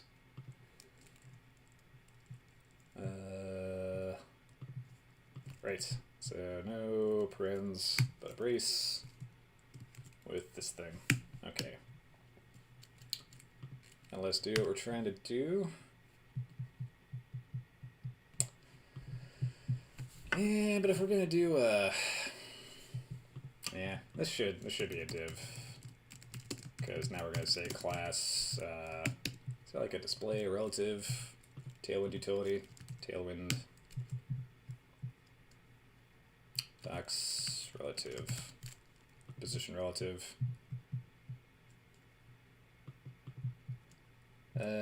Div class relative, perfect. Relative. Div class absolute. And then I want like a right 0.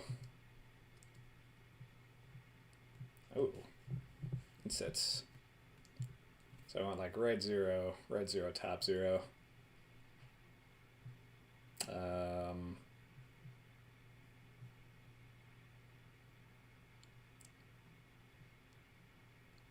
Top, right, left, top 0, right 0.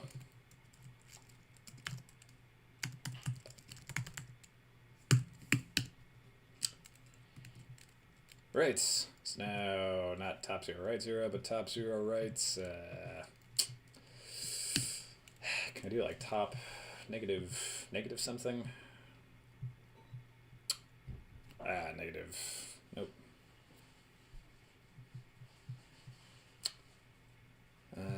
Top negative.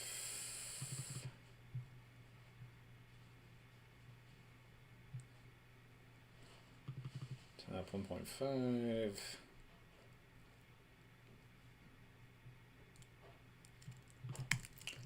Top dash 1, 1.5, 2, 3, all the way down. No negative values on. Oh, here we go. Top px. Top negative 1/2. Top negative 1/3.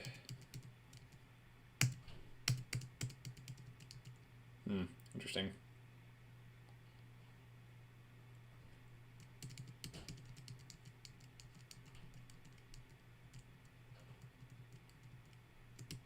Maybe if I did like a bottom.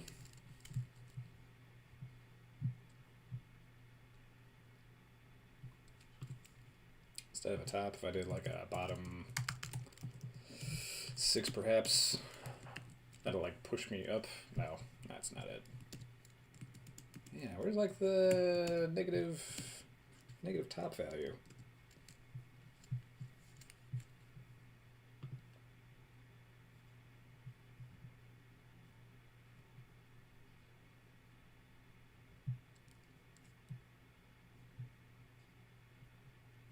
Responsive negative values, here we go. Negative margin classes prefix the keys in your config file with a dash. Negative top 16. So negative top 2. Yes. Negative top 6. Negative top 8. Wonderful. So now we can add new layout blocks. Ugh, and the damn thing is going to be bleeding into the other thing. So anyway, solved one layout problem and crash landed into another. But it is exactly 12 o'clock p.m. EST on the dot, and that's where our live stream ends for the day. So anyway, that's a little less throw-up inducing than it was before, but not quite perfect.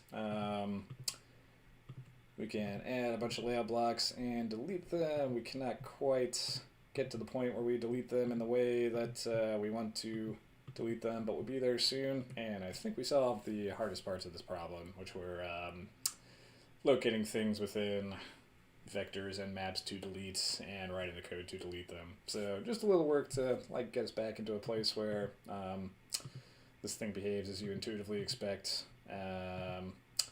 And we'll charge on from there, I suppose. Yeah, anyway, thanks for joining me, guys. You had a lot of really good suggestions for like functions and like utilities. It's a massive boon to me.